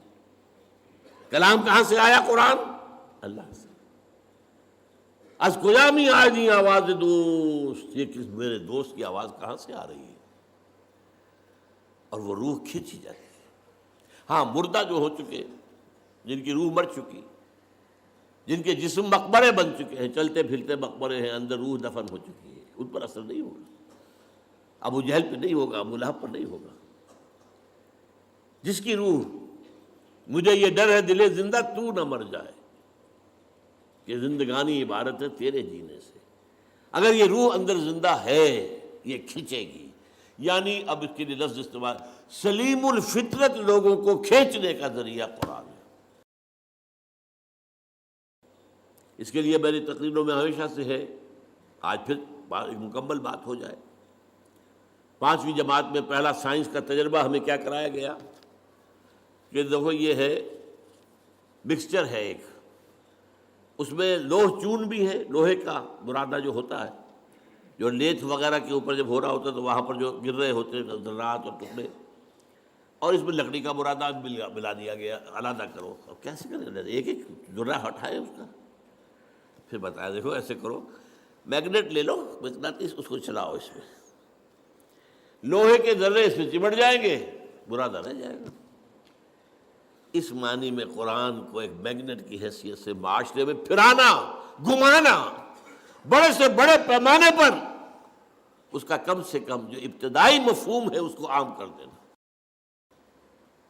ایک ہے اس پر ریسرچ ہے، اس کے اندر گہرائیاں ہیں، اس کے لیے قوطہ زنی ہے، اس کے لیے بلندیوں میں جانا ہے. وہ نہیں، ابھی تو یہی ہے. یہ قرآن اپنی سطح کے اوپر جو شے رکھتا ہے، اس کا جو ایسنس ہے وہ اس کی سطح پر ہے، سطح پر ہے. جس کی مثال میں دیا کرتا ہوں کہ جیسے اگر سمندر میں کوئی ٹینکر جو ہے، آئل ٹینکر، وہ ٹوٹ جائے تو جو اس میں سے تیل نکلے گا وہ کہاں جائے گا؟ سطح پر رہے گا، اندر نیچے تو نہیں جائے گا نا، وہ سرفیس پر رہے گا. تو قرآن کی وہ جو ہے روح کو کھینچ لینے والی شے جو ہے وہ اس کی سطح پر ہے۔ وَلَقَدْ يَسَّرْنَا الْقُرْآنَ لِلذِّكْرِ فَهَلْ مِن مُدَّكِرٍ، یاد آتا ہے کوئی از کجا می آئے دین آواز دوست، یہ قرآن سے کھنچتے ہیں۔ تو قرآن کو گھماؤ پھراؤ اس میگنیٹ کی طریقے سے زیادہ بڑے پیمانے پر، تاکہ سلیم الفطرت لوگ جو ہے وہ کھنچ کر چلے آئیں۔ اور آپ کو معلوم ہے قرآن مجید میں ذکر ہے جنات کی ایک جماعت نے ایک دفعہ قرآن سنا ہے اور ایسے پختہ مومن بن گئے، داعی بن گئے۔ قُلْ أُوحِيَ إِلَيَّ أَنَّهُ اسْتَمَعَ نَفَرٌ مِّنَ الْجِنِّ فَقَالُوا إِنَّا سَمِعْنَا قُرْآنًا عَجَبًا يَهْدِي إِلَى الرُّشْدِ فَآمَنَّا بِهِ۔ یہ قرآن اس کی یہ تاثیر ہے۔ تو یتلو علیہم آیاتہ ہی سے میں نے آپ کے سامنے رکھا، معاشرے میں سے صالح جو فطرت اور سلیم الفطرت لوگ ہیں انہیں کھینچنے کے لیے قرآن کو ذریعہ بنا۔ اب اگلا مرحلہ آیا ہے اور یہ ہے بہت اہم، تزکیہ۔ تزکیہ جس کے بارے میں بدقسمتی سے ہمارے ہاں خانقاہی نظام آ گیا، افلاطونی نظام آ گیا، نیو پلیٹونک نظام آ گیا، ہندوؤں کے جو ہے سنیاس وغیرہ سے آ گئے، یہ آ گیا وہ آ گیا۔ یہاں تو موسیقی کا روایت ہے، ہمارے صوفیوں نے موسیقی اختیار کر لی، کاہے کے لیے؟ وہ اللہ کے بندو، قرآن سے بڑی موسیقی کوئی نہیں تھی، دی ڈیوائن میوزک۔ تم نے اس موسیقی کے اندر لوگوں کو پاگل کیا ہے، دھمال کھیلتے ہیں اور انہیں حال آتا ہے کیا؟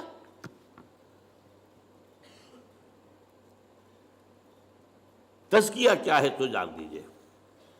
یہ جامع ترین اصطلاح ہے، لیکن میں اسے آپ کو 5 حصوں میں تقسیم کر کے بتاؤں گا ابھی۔ لیکن عمل کہتے کسے تزکیہ؟ یہ باغبان کا ایک عمل ہے۔ ایک باغبان ہے، اس نے باغ لگایا ہے، اس میں کچھ پھولوں کے پودے ہیں، کچھ پھلوں کے درخت ہیں۔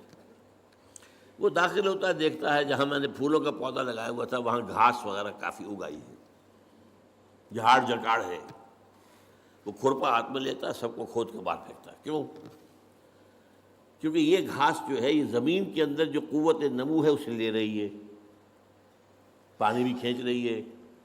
یہ نہ ہو تو یہ ساری چیز جائے گی میرے پودے کے لیے، یہ پودے کی نشو و نما میں رکاوٹ ہو رہی ہے، تو جو رکاوٹ ہے اسے ہٹا ہو جاتا ہے۔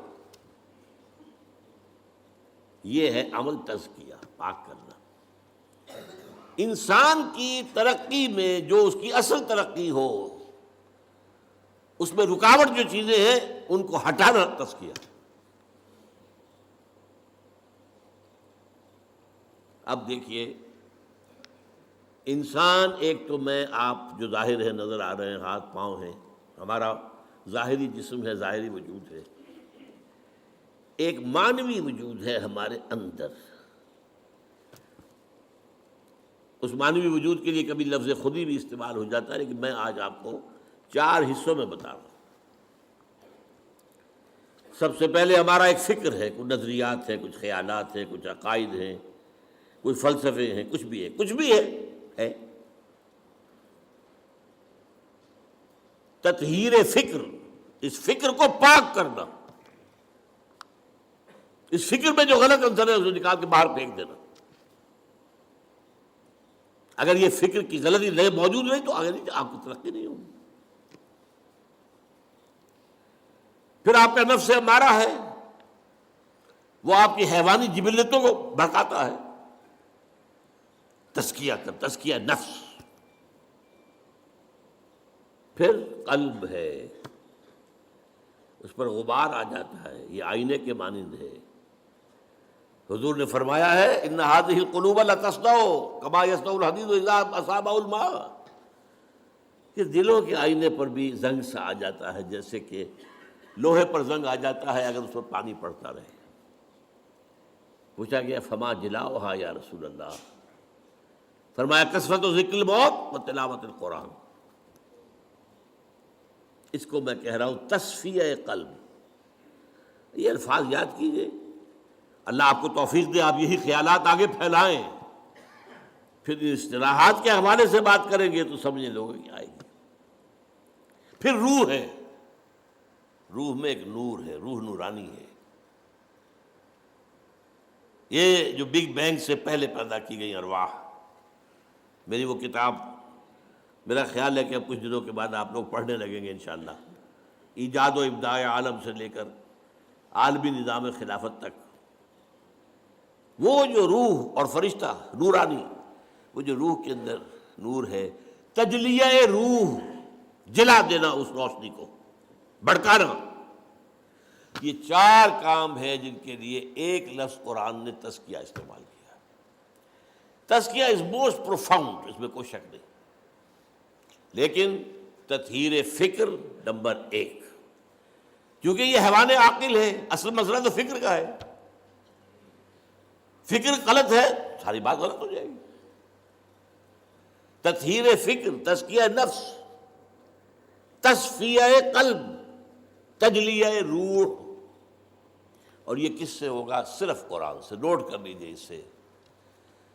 اور یہ حقیقت جس قدر اقبال نے بیان کی ہے، کسی نے بیان نہیں کی، کسی نے بیان نہیں کی، at least to my knowledge none, نہ کوئی عالم، نہ کوئی مفسر، نہ کوئی محدث، کوئی نہیں۔ گر تمی خواہی مسلماں زیستن، نیست ممکن جز بے قرآن زیستن۔ یہ قرآن کیا ہے؟ کتاب زندہ قرآن حکیم۔ یہ کیا قرآن کو دیکھ رہا تھا، کس انداز میں دیکھ رہا تھا، how he was over odd. کتاب زندہ قرآن حکیم، حکمت لا یزال است قدیم، اس کی حکمت، اس کا فلسفہ ہمیشہ قائم رہنے والا اور قدیم ہے۔ یہ وہ فلسفے نہیں جو بدلتے رہے، بدلتے بدلتے رہے۔ حکمت لا یزال است قدیم، حرف اورا ریب نئے، تبدیل نئے، اس کے حرف میں کوئی شک ہو سکتا ہے؟ نہیں۔ کوئی تبدیلی ممکن ہے؟ نہیں۔ آیا شرمندہ تعویل؟ نہیں۔ اس کی آیتوں کی کوئی تعویل ہو سکتی ہے؟ نہیں۔ اور جو اب جملہ آ رہا ہے، فاش گویم آنچے در دل مزمرست، صاحب بتا دوں جو میرے دل میں چھپا ہوا ہے، یہ کتابیں نیست چیزیں دیگر است۔ اسے کتاب نہ سمجھو، یہ کچھ اور ہے۔ تو اللہ کا کلام ہے بھائی، کلام صفت ہوتا ہے، یہ صفت ہے اللہ کی، لہذا اس کے بھی اوصاف وہی ہیں۔ مثل حق پنہاں ہم پیداستو، جیسے اللہ ہے هو الاول والآخر والظاہر والباطن، ایسے ہی یہ قرآن، یہ ظاہر بھی ہے، چھپا ہوا بھی ہے۔ اس کی سطح پر اس کا پیغام ہے، اس کی گہرائیوں میں اس کی حکمت ہے۔ حکمت تک رسائی کرنی ہے، بہت آزادی کرنی پڑے گی، پوری زندگیاں لگانی ہوگی۔ ہاں، سبق حاصل کرنا ہے، تذکر وہ سطح پر بھی ہو جائے۔ مثل حق پنہاں ہم پیداستو، زندہ و پائندہ و گویاستو، زندہ اور پائندہ، الحی القیوم، یہ اللہ کی صفات ہے، اللہ کے نام، وہی شان اس قرآن کی ہے۔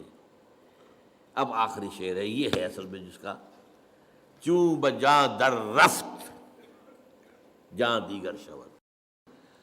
جب یہ قرآن کسی کے اندر اتر جاتا ہے، یہ اندر کا اترنا، دماغ سے اترا، قلب سے اترا، روح میں اترا، نفس پر جا کر اس نے قدغنیں لگائی، چوں بجاں در رفت جہاں دیگر شود، اندر کا انقلاب آ گیا۔ Now he is a changed person altogether۔ قرآن سے زندہ و پائندہ و گویاستو، چوں بجاں در رفت جہاں دیگر شود، جہاں چوں دیگر شد جہاں دیگر شود۔ خاص طور پر تزکیہ نفس کے حوالے سے تو میں حیران ہوں، اقبال کہاں تک پہنچا ہے۔ حضور کی 2 حدیثوں کو جمع کر دیا اپنے اشعار کے اندر۔ حضور نے ایک بات یہ فرمائی کہ اللہ نے ہر انسان کے ساتھ ایک شیطان بنایا ہوا ہے، صحابہ نے پوچھا حضور کہ آپ کے ساتھ بھی ہے؟ وہاں ہے، لیکن میں نے اسے مسلمان کر لیا۔ ایک حدیث ہو گئی۔ دوسری حدیث، الشیطان یجری من الانسان مجری الدم، شیطان تو انسان کے اندر خون کی طرح سرایت کر جاتا ہے۔ اور اقبال کیا کہتا ہے؟ کشتن ابلیس چیزیں مشکل است، ابلیس کو مار دینا تو مشکل کام ہے۔ جہاں کہ وہ گم اندر اعماق دل ہے، وہ تو دل کے گہرائیوں میں جا کے بیٹھتا ہے۔ جب وہ دوران خون کے ساتھ گردش کر رہا ہے تو دل کی گہرائی میں پہنچا ہوا ہے۔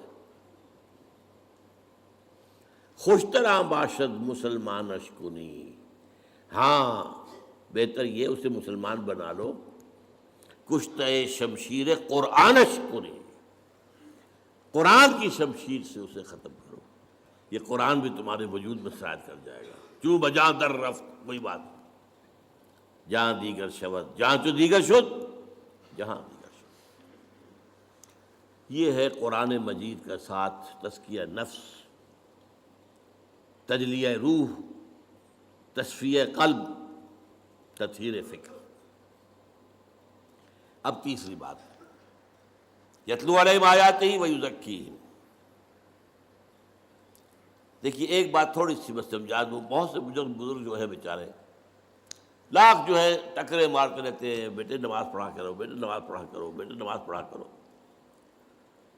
اب وہ بیٹا جو ہے وہ کبھی سامنے پڑھ بھی لیا سعادت مندی کے لیے، پھر کہاں پڑھے گا؟ سبب کیا ہے؟ اس میں خدا پر یقین نہیں ہے، تم نماز پڑھوانا چاہتے ہو۔ تم نے جہاں پڑھایا ہے اسے گلا تو گھونٹ دیا اہل مدرسہ نے، تیرا کہاں سے آئے صدا لا الہ الا اللہ؟ پہلے تطہیر فکر کرو گے تب نماز اندر سے ابھرے گی، پھر ضیاء الحق کے آرڈیننس کی طرح سے نافذ نہیں کرنی پڑے گی نماز۔ یہ ہے اصل میں تطہیر فکر، تزکیہ نفس۔ اس کا ایک نتیجہ نکلتا ہے، عجیب بات ہے، اندر سے شریعت کی طلب ابھرنے لگتی ہے، اندر سے خود بخود۔ قرآن مجید میں آپ دیکھتے ہیں یسألونک یسألونک یسألونک یسألونک، کیوں؟ یسألونک ماذا ينفقون، یسألونک عن المحیض، یسألونک عن الخمر والمیسر، یسألونک عن الشہر الحرام قتال فیہ، یسألونک یسألونک یسألونک، کیوں؟ جب اندر پاک ہو گیا ہے اب اس کی طلب جو ہے صادق ہے، اب اس کے اندر صحیح بات کی طلب خود پیدا ہو رہی ہے۔ اب نماز کا حکم دو گے اور پڑھے گا، نماز تو اس کے اندر سے آ گئی ہے، اگ گئی ہے، خود اگائی ہے، صرف شیپ دینی ہے آپ کو اس کو، تو اس کے وجود میں سسرا اوپر سے ابھر آئی ہے۔ اسی لیے تیسرا مرحلہ کیا ہے؟ یعلمہم الکتاب۔ اب کتاب کو یہاں پورا قرآن نہ سمجھیے، کتاب قرآن کا وہ حصہ ہے جو احکام سے بحث کرتا ہے۔ چنانچہ قرآن مجید میں آپ نے دیکھا ہوگا جہاں بھی حکم آنا ہوتا ہے، کتب علیکم، کتب علیکم الصیام، کتب علیکم القصاص، کتب علیکم اذا حضر احدکم الموت ان ترک خیرا الوصیہ، کتب علیکم القتال، ان الصلاۃ کانت علی المؤمنین کتابا موقوتا، یہ کتاب، ولا تعزموا عقدۃ النکاح حتی یبلغ الکتاب اجلہ۔ اگر کسی کو طلاق دی ہے یا کوئی بیوہ ہو گئی ہے عورت تو عدت کے دوران کوئی رشتہ وشتے کی بات نہ کرو، نکاح جو ہے بعد میں ہی ہوگا جب کہ عدت پوری ہو جائے۔ کتاب سے مراد یا قانون، تو یہ ہے اصل میں لفظ جو کتاب یہاں آیا ہے۔ یہ میں نے کہا تھا یہ چاروں چیزیں قرآن ہیں۔ آیات قرآنیہ وہ تطہیر فکر کا ذریعہ بنتی ہے، تزکیہ نفس کا ذریعہ بنتی ہے جب وہ اندر گھستا ہے۔ اور اب جو طلب پیدا ہوئی، ہمیں بتایا جائے، ہمیں بتایا جائے، ہمیں بتایا جائے، ظاہر بات ہے جب ان کی طلب کے اوپر بتایا جائے گا تب ان کے اوپر کوئی جبر کرنے کی تو ضرورت پیش نہیں آئے گی، وہ اندر سے ابھرے گا۔ شریعت خود بخود، گویا کہ اب کھیتی تیار ہے، بیج ڈالو، جو کھیتی تیار نہیں ہے، اندر خبث بھرا ہوا ہے، جو آپ کی مٹی ہے وہی اس کے اندر ہی خرابی ہے، تو آپ کا بیج بھی ضائع جائے گا۔ حل آپ نے چرائے نہیں، بیج ڈالا ہے، کیا ہوگا؟ یہ کام یتلو علیہم آیاتہ ویزکیہم ویعلمہم الکتاب، یہی وجہ ہے آپ دیکھیے شروع میں احکام کیوں نہیں آئے؟ شروع میں وہ کام ہو رہا ہے، یتلو علیہم آیاتہ ویزکیہم، یہ دو کام مکے میں ہو رہے ہیں۔ یعلمہم الکتاب مدینے میں آ کر ہو رہا ہے۔ سورہ بقرہ سے شروع ہو رہی ہے شریعت، سورہ نساء، سورہ مائدہ، شریعت کی ہے۔ تو یعلمہم الکتاب، اور جو سب سے چوٹی کا معاملہ ہے والحکمہ، یہ حکمہ جو ہے میں آپ کو اشارہ کر چکا ہوں، آج کے دور کی ہائیسٹ شے یہ حکمت ہے۔ لیکن ابھی جب کہ انسان اپنے شعور کی منزلیں طے کر رہا تھا، پہلے تفصیل سے آ چکی ہیں یہ باتیں، حکمت وہاں تھی ہی نہیں، احکام ہی احکام تھے، دی 10 کمانڈمنٹس، حضرت موسیٰ کے عہد تک کا معاملہ یہ ہے۔ حکمت پہلی مرتبہ لفظ آتا ہے انجیل کے لیے، یعلمہم الکتاب والحکمہ والتوراۃ والانجیل، تورات صرف احکام، انجیل میں حکمت بھی ہے۔ قرآن میں آیات بھی ہیں، تزکیہ کامل بھی ہے، قانون بھی ہے، حکمت بھی ہے۔ حکمت کسے کہتے ہیں؟ پہلی بات تو یہ کہ حکمت بھی کوئی قرآن سے باہر کی شے نہیں ہے، بلکہ اس کا جزو لا ینفک ہے۔ سورہ بقرہ میں فرمایا یؤتی الحکمۃ من یشاء ومن یؤت الحکمۃ فقد اوتی خیرا کثیرا، اللہ جسے چاہتا ہے حکمت عطا کرتا ہے، اور جسے حکمت عطا کر دی جائے اس کو تو بہت بڑا خیر عطا کر دیا گیا۔ اس کو فرمایا سورہ بنی اسرائیل میں ذالک مما اوحی الیک ربک من الحکمہ، اے نبی یہ ہیں وہ باتیں جو حکمت کے قبیل سے ہم آپ کے رب نے آپ پر وحی کی۔ تو چاروں چیزیں قرآن میں، البتہ حکمت کو اب سمجھیے کہتے کسے ہے حکمت؟ حکمہ، کوئی چیز مضبوط ہو گئی، پختہ ہو گئی، اسی سے نسبت استحکام، کوئی چیز مضبوط ہے، وہ اپنے خلاف اقدام کا دفاع کر سکتی ہے، مستحکم طاقت۔ یہ ہے در حقیقت تعلیم و تربیت محمدی صلی اللہ علیہ وسلم کا درجہ خصوصی۔ حکمت کا ہر شخص اہل نہیں ہوتا، اور عرب قوم بحیثیت مجموعی حکمت کی اہل نہیں تھی، اسی لیے حضور نے سلمان فارسی کی طرف اشارہ کیا تھا کہ حکمت چاہے سریا پر بھی ہوگی، اس کی قوم کا کوئی شخص اس کو لے آئے گا۔ اور گمان یہی ہے کہ یہ حضرت امام ابو حنیفہ رحمۃ اللہ علیہ کے، اس لیے کہ عرب جو ہے فلسفی نہیں تھے، منطقی نہیں تھے، سلیم الفطرت لوگ، فطرت کے ساتھ ہم آہنگی یہ تھی، لہذا قرآن کی دعوت ان کے دل میں جا کر لگ گئی۔ ایرانی فلسفی تھے، یونانی فلسفی تھے، ہندی فلسفی تھے، چینی فلسفی تھے، پھر جب قرآن مجید آیا ہے تو پھر ظاہر بات ہے کہ حضور کے بھی ساتھیوں میں سے کچھ تھے کہ جن کو اللہ تعالیٰ نے یہ حکمت دی ہے۔ وہ میں نے کہا بحیثیت مجموعی عرب قوم کا مزاج جو ہے وہ فلسفیانہ اور حکمت والا نہیں تھا، ان میں عمل کا مادہ، جوش، جذبہ، ایک بات مان لی ہے اب جان دے دیں گے، زبان دے دی ہے اب وعدہ خلافی نہیں کریں گے، مہمان آ گیا خود بھوکے رہ جائیں گے اسے کھلائیں گے، باپ کا قاتل بھی آ گیا پناہ مانگ لی ہے تو پھر اب اسے کچھ نہیں کہیں گے، حرم میں دیکھ لیا باپ کے قاتل کو کچھ نہیں کہیں گے، یہ حرم میں، یہ ان کے اوصاف کچھ تھے، فطرت کے قریب تھے لوگ، لیکن حکمت نہیں۔ لیکن البتہ جو بدقسمتی ہماری ہوئی ہے، ہمارے ہاں قرآن مجید بہت جلد بیک گراؤنڈ میں چلا گیا، میری ایک کتاب ہے دعوت رجوع القرآن کا منظر اور پس منظر، اس میں 6 صفحے کا ایک مضمون ہے جو مجھے بہت عزیز ہے، بہت عزیز ہے۔ حضور کے زمانے میں 2 ہی چیزیں تھیں اصل، ایک ہاتھ میں قرآن، ایک میں تلوار، خلاص۔ قرآن سے ایمان، ایمان سے جہاد، درمیان میں جنکشن کیا ہے؟ قلب۔ قرآن سے ایمان اور ایمان کا منظر جہاد۔ انما المؤمنون الذین آمنوا باللہ ورسولہ ثم لم یرتابوا وجاہدوا باموالہم وانفسہم فی سبیل اللہ۔ بعد میں جب حکومت بڑی قائم ہو گئی، سلطنت بن گئی، اب زیادہ اہمیت ہو گئی قانون کی۔ جہاد کا مطلب بھی کیا ہوا؟ دفاع، یا اور مزید فتح کر کے اپنی حکومتیں بڑھانا بادشاہوں کی۔ یہ نوعیتیں بدل گئی ہے، ایمفیسس بدل گیا۔ اس کے بعد علم میں قرآن پیچھے، حدیث اور فقہ آگے۔ اس جگہ ظاہر بات ہے کہ معاشرہ ہے، اس میں قانون ہے، اس میں لین دین ہے، قانون چاہیے، قاضی چاہیے اور مفتی چاہیے، وہ اصل تو ڈیمانڈ ان کی ہوگی۔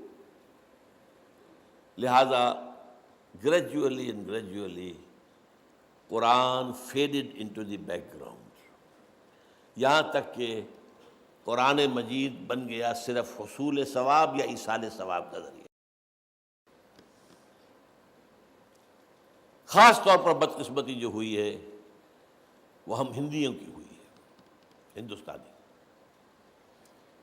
دیکھیے عرب نکلا اسلام، دائیں بائیں،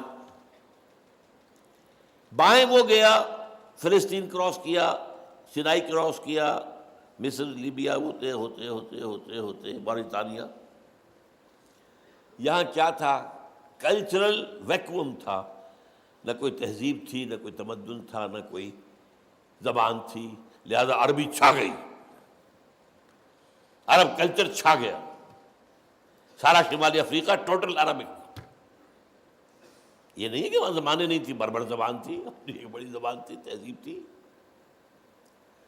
مشرق کی طرح جب اسلام چلا تو سب سے پہلا جو ہے لوہے کا چنا ایران بیٹھا ہوا تھا۔ ایران کا فلسفہ، ایران کی زبان، ایران کا ادب، ایران کے ادب عالیہ، لہذا یہاں وہ جو تہذیب اور تمدن عربی تھی وہ کچھ دلدل میں پھنس گیا۔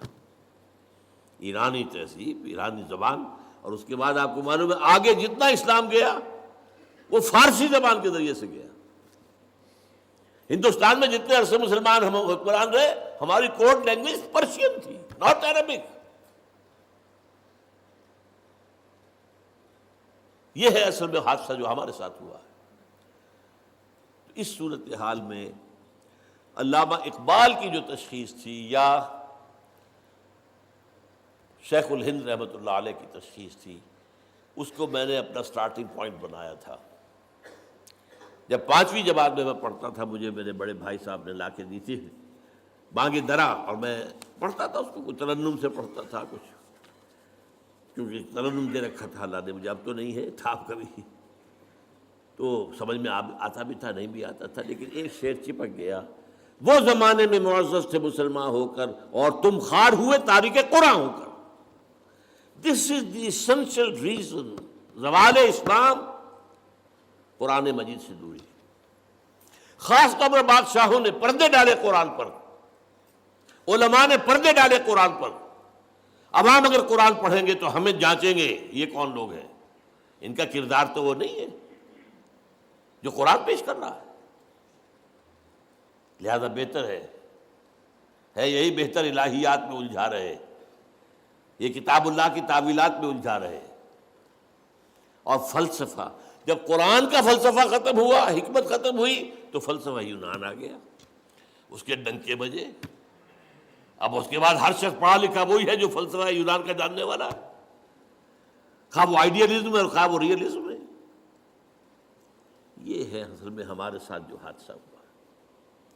اقبال وہ شخص ہے کہ جس نے کہا کہ یہ سارا معاملہ اب اگر گر تمی خواہی مسلمان زیستن نیست ممکن جز قرآن زیستن. پلٹو اس کی طرف. اور فارسی میں جو بات اس نے کہی، خار از محجوری قرآن شدی، اے مسلمان امت تو جو ذلیل اور خار ہوئی ہے وہ قرآن کو ترک کرنے کے باعث. شکوہ سنجے گردش دوران شدی، خام خواہ شکوہ آسمان کا، گردش فلک یا دوسروں کا شکوہ. اے چو شبنم بر زمین افتندئی در بغل داری کتاب زندہ. یہ کتاب زندہ ہی ہے، اسی کے لیے رجوع. یہ میں نے جو اپنے 50 برس بسر کیے ہیں علی وجہ البصیرت کیے ہیں، یوں نہیں کیا ہے. یہ کوئی میرا پیشہ نہیں تھا، یہ کوئی میرا جو ہے، میں کوئی دارالعلوموں کے پاس جو ہے فارغ التحصیل نہیں تھا. یہ کوئی روایتی درس نہیں تھا، یہ روایتی درس نہیں ہے. یہ احیاء اسلام اگر اب ہونا ہے اور اب اگر کوئی پیش رفت ہونی ہے کہ وہ جو نظام خلافت ہے دنیا میں قائم ہو، تو اسی کے ذریعے سے ہو. اب تھوڑی سی بات کر کے بات ختم کر رہا ہوں. میں تربیت کے اندر تنظیم کا لفظ بھی آیا تھا، اس پر ابھی گفتگو نہیں ہوئی ہے. میں نے کہا تھا نا کہ انقلابی جماعت جب تک منظم نہ ہوگی اس کی تو فوج کی طرح کی تنظیم ہونی چاہیے. جیسے فوج میں ہوتا ہے کہ there is not to reason why, there is but to do and die. کوئی اگر سپاہی جو ہے پوچھے اپنے افسر سے کہ جناب پہلے مجھے بتائیے یہ حکم کیوں دے رہے ہیں آپ، واٹس دی وزڈم، کیا حکمت ہے اس میں، تو یہ فوج کہلائے گی، کیا کہلائے گا. یہ تمہیں ٹکرانا ہے حکومتوں سے، تمہیں انقلاب لانا ہے، اسٹیٹس کو ختم کرنا ہے. ظاہر بات ہے جو نظام ہے اسی کو پروٹیکشن دینے والے اوپر بیٹھے ہوئے ہیں. فوج بھی انہی کا حکم مانے گی، ایک حد تک تو مانے گی. ایک وقت میں آ کر البتہ ہو سکتا ہے وہ ہاتھ اٹھا دے کہ مزید ہم نہیں مار سکتے. کب تک ماریں گے؟ لیکن یہ کہ شروع میں تو مارے گی لازماً مارے گی. تو اگر تمہیں ان کا مقابلہ کرنا ہے تو یو ہیو ٹو بی، اسی طرح کا ڈسپلن ہونا چاہیے. آرمی ڈسپلن، ملٹری ڈسپلن اگر نہیں ہے تو آپ انقلابی عمل کی طرف آگے نہیں بڑھ سکتے. اور اس کا نام ہے قرآن مجید کی اصطلاح میں سمع و طاعت، لسن اینڈ اوبے. بالکل وہی انگریزی کا لفظ ہے، listen and obey. Charge of the light brigade ایک نظم مجھے بہت پسند ہے. کسی غالباً یہ جو خانہ جنگی تھی امریکہ کے اندر، اس کے دوران کا واقعہ ہے کہ 600 سواروں کا ایک دستہ تھا. اسے حکم دیا گیا چارج دی لائٹ بریگیڈ. یہ لائٹ بریگیڈ جو ہے چارج کرے، حملہ کرے. اور انہیں معلوم تھا cannons to left of them, cannons to right of them, cannons in front of them. اس میدان کے داہنی طرف بھی توپیں لگی ہوئی تھی، بائیں طرف بھی توپیں لگی ہوئی تھی، سامنے بھی توپیں تھی. Volleyed and thundered. توپیں جو ہے وہ گولوں کے بوچھار کر رہے ہیں، اور تھنڈرڈ جو گولوں کی توپوں کی آواز ہوتی ہے. تو خیال یہی ہوا کہ someone has blundered، کسی نے بڑی غلطی کی، بڑی غلطی کی، بڑی غلطی کی. But there's not to reason why, there's but to do and die. So into the valley of death rode the 600. 600 کے 600 ختم. آرمی اس کا نام ہے. اس نظم جماعت کے لیے قرآن مجید نے سمع و طاعت کی اصطلاح استعمال کی. البتہ اس میں تربیت کے 2 آتے ہیں مرحلے. پہلا مرحلہ کیا ہے؟ No formal organization whatsoever. You have come to believe in Muhammad sallallahu alaihi wasallam that he is the messenger of Allah. You have to obey him. That's all. ایمان کا تقاضا، یہ ایمان بالرسالت کے اوپر ہے کہ جو نظم قائم ہو رہا ہے. وہ تو معصوم ہے. ما ينطق عن الهوى ان هو الا وحی یوحی وما ارسلنا من رسول الا لیطاع باذن اللہ واطیعوا اللہ واطیعوا الرسول واطیعوا اللہ واطیعوا الرسول فإن تولیتم فإنما علی رسولنا البلاغ المبین. تو پہلی جو اطاعت ہے سمع و طاعت، وہ کسی فارمل بیعت وغیرہ کا ذکر نہیں ملتا ہے، بلکہ وہ صرف ایمان کا لازمی تقاضا حکم ماننا، سمپل. فطری لوگ تھے، اس کے بعد آگے انہیں کوئی اور دلیل کی ضرورت نہیں تھی. یہی وجہ ہے جو بہت ہی نازک مرحلہ آیا تھا غزوہ بدر سے پہلے. حضور نے جب ایک مجلس مشاورت منعقد کی ہے اور صاف کہہ دیا دیکھو مسلمانوں، ایک لشکر شمال سے آ رہا ہے، لشکر نہیں قافلہ، اور وہ مال غنیمت سے لدا پھدا ہوا، مال تجارت سے، اور اس کے بعد محافظ بھی تھوڑے سے 40-50 ہیں. ایک لشکر جنوب سے آ رہا ہے، کیل کانٹے سے لیس، اور اللہ کا وعدہ ہے کہ ان دو میں سے ایک ضرور تمہیں دے دے گا، تمہیں فتح دے دے گا. ناؤ ٹیل می، مجھے مشورہ دو، اشیرونی، کدھر چلے؟ ادھر چلے یا ادھر چلے؟ کچھ ہمارے جیسے لوگ بھی ہوں گے، ان کا کہ جی پہلے چلے ذرا قافلے کو لوٹ لیں، تھوڑے آدمی آسانی سے فتح ہو جائے. اور حضور دیکھیے ہمارے پاس تو تلواریں بھی نہیں ہیں، نیزے بھی نہیں ہیں، تو کم سے کم 50 ان کے جو آدمی ہیں ان کا ہتھیار تو ملے گا ہمیں، پھر لشکر سے لڑ لیں گے. اب اللہ کی مشیت اور ہے، رسول کی مشیت وہی ہے جو اللہ کی ہے.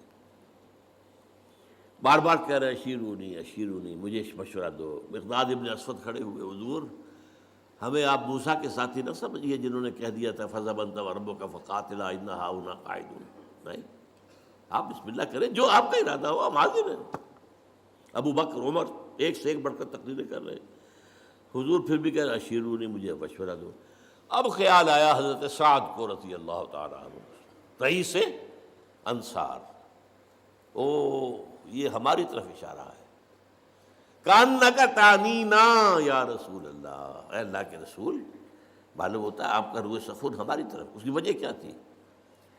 بیعت عقبہ ثانیہ جو ہوئی تھی اس میں طے یہ تھا کہ اگر مدینے پر حملہ ہوا اور قریش مکہ آئے آپ کو ختم کرنے کے لیے تو ہم آپ کی حفاظت کریں گے جیسے اپنے اہل و عیال کی کرتے ہیں. That was the promise. ابھی مدینے پر حملہ ہوا نہیں ہے، یہ تو حضور پری ایمپٹ کر رہے ہیں، لہذا وہ جو ہے وعدہ وہ کور نہیں کر رہا اس کو. ادھر یہ ہے کہ 313 میں سے مہاجر تو وہ 80-85 تھے، باقی سارے انصاری تھے. قوت جو ہے میکسیمم جو ہے وہ انصار کی تھی. تب انہوں نے کہا کانک تعنینا یا رسول اللہ، شاید آپ کا روح سخن ہماری طرف ہے. اور پھر جو پیارے الفاظ فَإِنَّا آمَنَّا بِكَ، کہ نبی ہم آپ پر ایمان لا چکے ہیں، وَصَدَّقْنَاكَ، ہم آپ کو تصدیق کر چکے ہیں. اب ہمارے پاس کہاں چوائس ہے؟ جو آپ کا ارادہ ہو بسم اللہ کیجئے. کیا عجب کہ اللہ تعالیٰ آپ کو ہمارے ذریعے سے آنکھوں کی ٹھنڈک عطا فرمائے. اور اگر آپ برق غماد تک پہنچ جائیں گے تو ہم بھی اپنی اونٹنیوں کو دبلا کر دیں گے، پہنچیں گے وہاں تک. اور اگر آپ سمندر کے کنارے کھڑے ہو کر آپ نے اپنی سواری سمندر میں ڈال دی، ہم بھی ڈال دیں گے. تو بہرحال اصل تو بنیاد جو تھی سم و طاعت کی وہ تھی رسالت پر ایمان. لیکن پھر جب بات پھیلی ہے، آگے بڑھی ہے، تنظیمی ڈھانچہ بڑھا ہے، پھر جب کہ مکے سے نکل کر بعد مدینے میں پہنچ گئی ہے، اب آپ نے بیعت کا انسٹیٹیوشن شروع کیا. اور اس میں جو بیعت ہے وہ نوٹ کر لیجئے، اس سے زیادہ پروفاؤنڈ حدیث کا تصور میں نہیں کر سکتا. A full constitution of a revolutionary party, کتاب لکھی جا سکتی ہے اس میں. حضرت عبادہ ابن ثابت فرماتے ہیں رضی اللہ تعالیٰ عنہما، اور یہ متفق علیہ روایت ہے بخاری اور مسلم دونوں کی، بایعنا رسول اللہ صلی اللہ علیہ وسلم علی السمع والطاعت فی العسر والیسر والمنشط والمکرہ وعلی اثرۃ علینا وعلی لا ننازل امر اہلہ وعلی نقول بالحق اینما کنا لا نخاف فی اللہ لومۃ لائم. 10 آئٹم ہم نے بیعت کی تھی اللہ کے رسول سے، آپ کا ہر حکم سنیں گے اور مانیں گے، چاہے مشکل ہو چاہے آسان، چاہے ہماری طبیعتیں آمادہ ہوں چاہے ہمیں اپنی طبیعتوں پر جبر کرنا پڑے. اگر آپ کی رائے بھی وہی ہے جو حضور کا حکم ہے تو آپ کا کشادہ ہوگا سینہ. اور اگر آپ کے خیال میں رائے کوئی بہتر کوئی اور تھی تو پھر یہ کہ آپ کو اپنی طبیعت پر جبر کرنا ہوگا، ماننا پڑے گا۔ چاہے آپ دوسروں کو ہم پر ترجیح دے دیں، ہم یہ نہیں کہیں گے کہ ہم آپ کے پرانے خادم یا آپ نے نیو کمر کو ہمارے اوپر امیر کیسے بنا دیا، اور جسے آپ امیر بنائیں گے ان سے بھی جھگڑیں گے نہیں، ان کی بھی اطاعت کریں گے۔ ہاں جہاں بھی ہوں گے ہم حق بات کہیں گے، ضرور مشورہ اپنا ضرور دیں گے، اور ہم کسی بھی ملامت کرنے والے کی ملامت کے خوف سے اپنی زبان بند نہیں رکھیں گے۔ This is the most profound constitution of حزب اللہ۔ اتنی لمبی حدیث، اور ہمارا افلاس، ہماری بدنصیبی، ہماری بدبختی کسی مذہبی جماعت کا بھی دستور یہ نہیں ہے۔ کس قدر ناقدری ہے، چھوٹی چھوٹی حدیثوں کے اوپر کفر کے فتوے دے رہے ہیں۔ یہ رفع یدین نہیں کیا، یہ غور ہو تم غور ہو، یہ کیا تم نے آمین بالجہر کہہ دیا، تم دفع ہو جاؤ، ہماری مسجد سے نکل جاؤ چیزوں۔ اور یہ حدیث عبادہ ابن ثابت کی، متفق علیہ، اتنی مفصل۔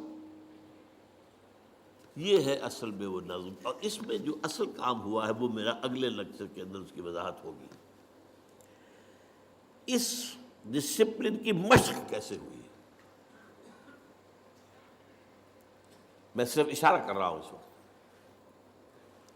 12 برس تک مکے میں حکم یہ تھا کہ مسلمانوں، چاہے تمہارے ٹکڑے اڑا دیے جائیں، تمہیں زندہ جلا دیا جائے، تم ہاتھ نہیں اٹھاؤ گے،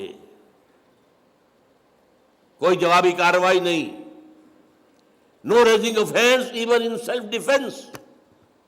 یہ تصادم جو میرے اگلی تقریر کا جو عنوان ہے اس کا اہم موضوع یہ ہے۔ اس پر عمل کرنا سوچ لیجئے کہ یہ اس سے بڑی ٹریننگ جو ہے سم و طاعت کی ممکن نہیں۔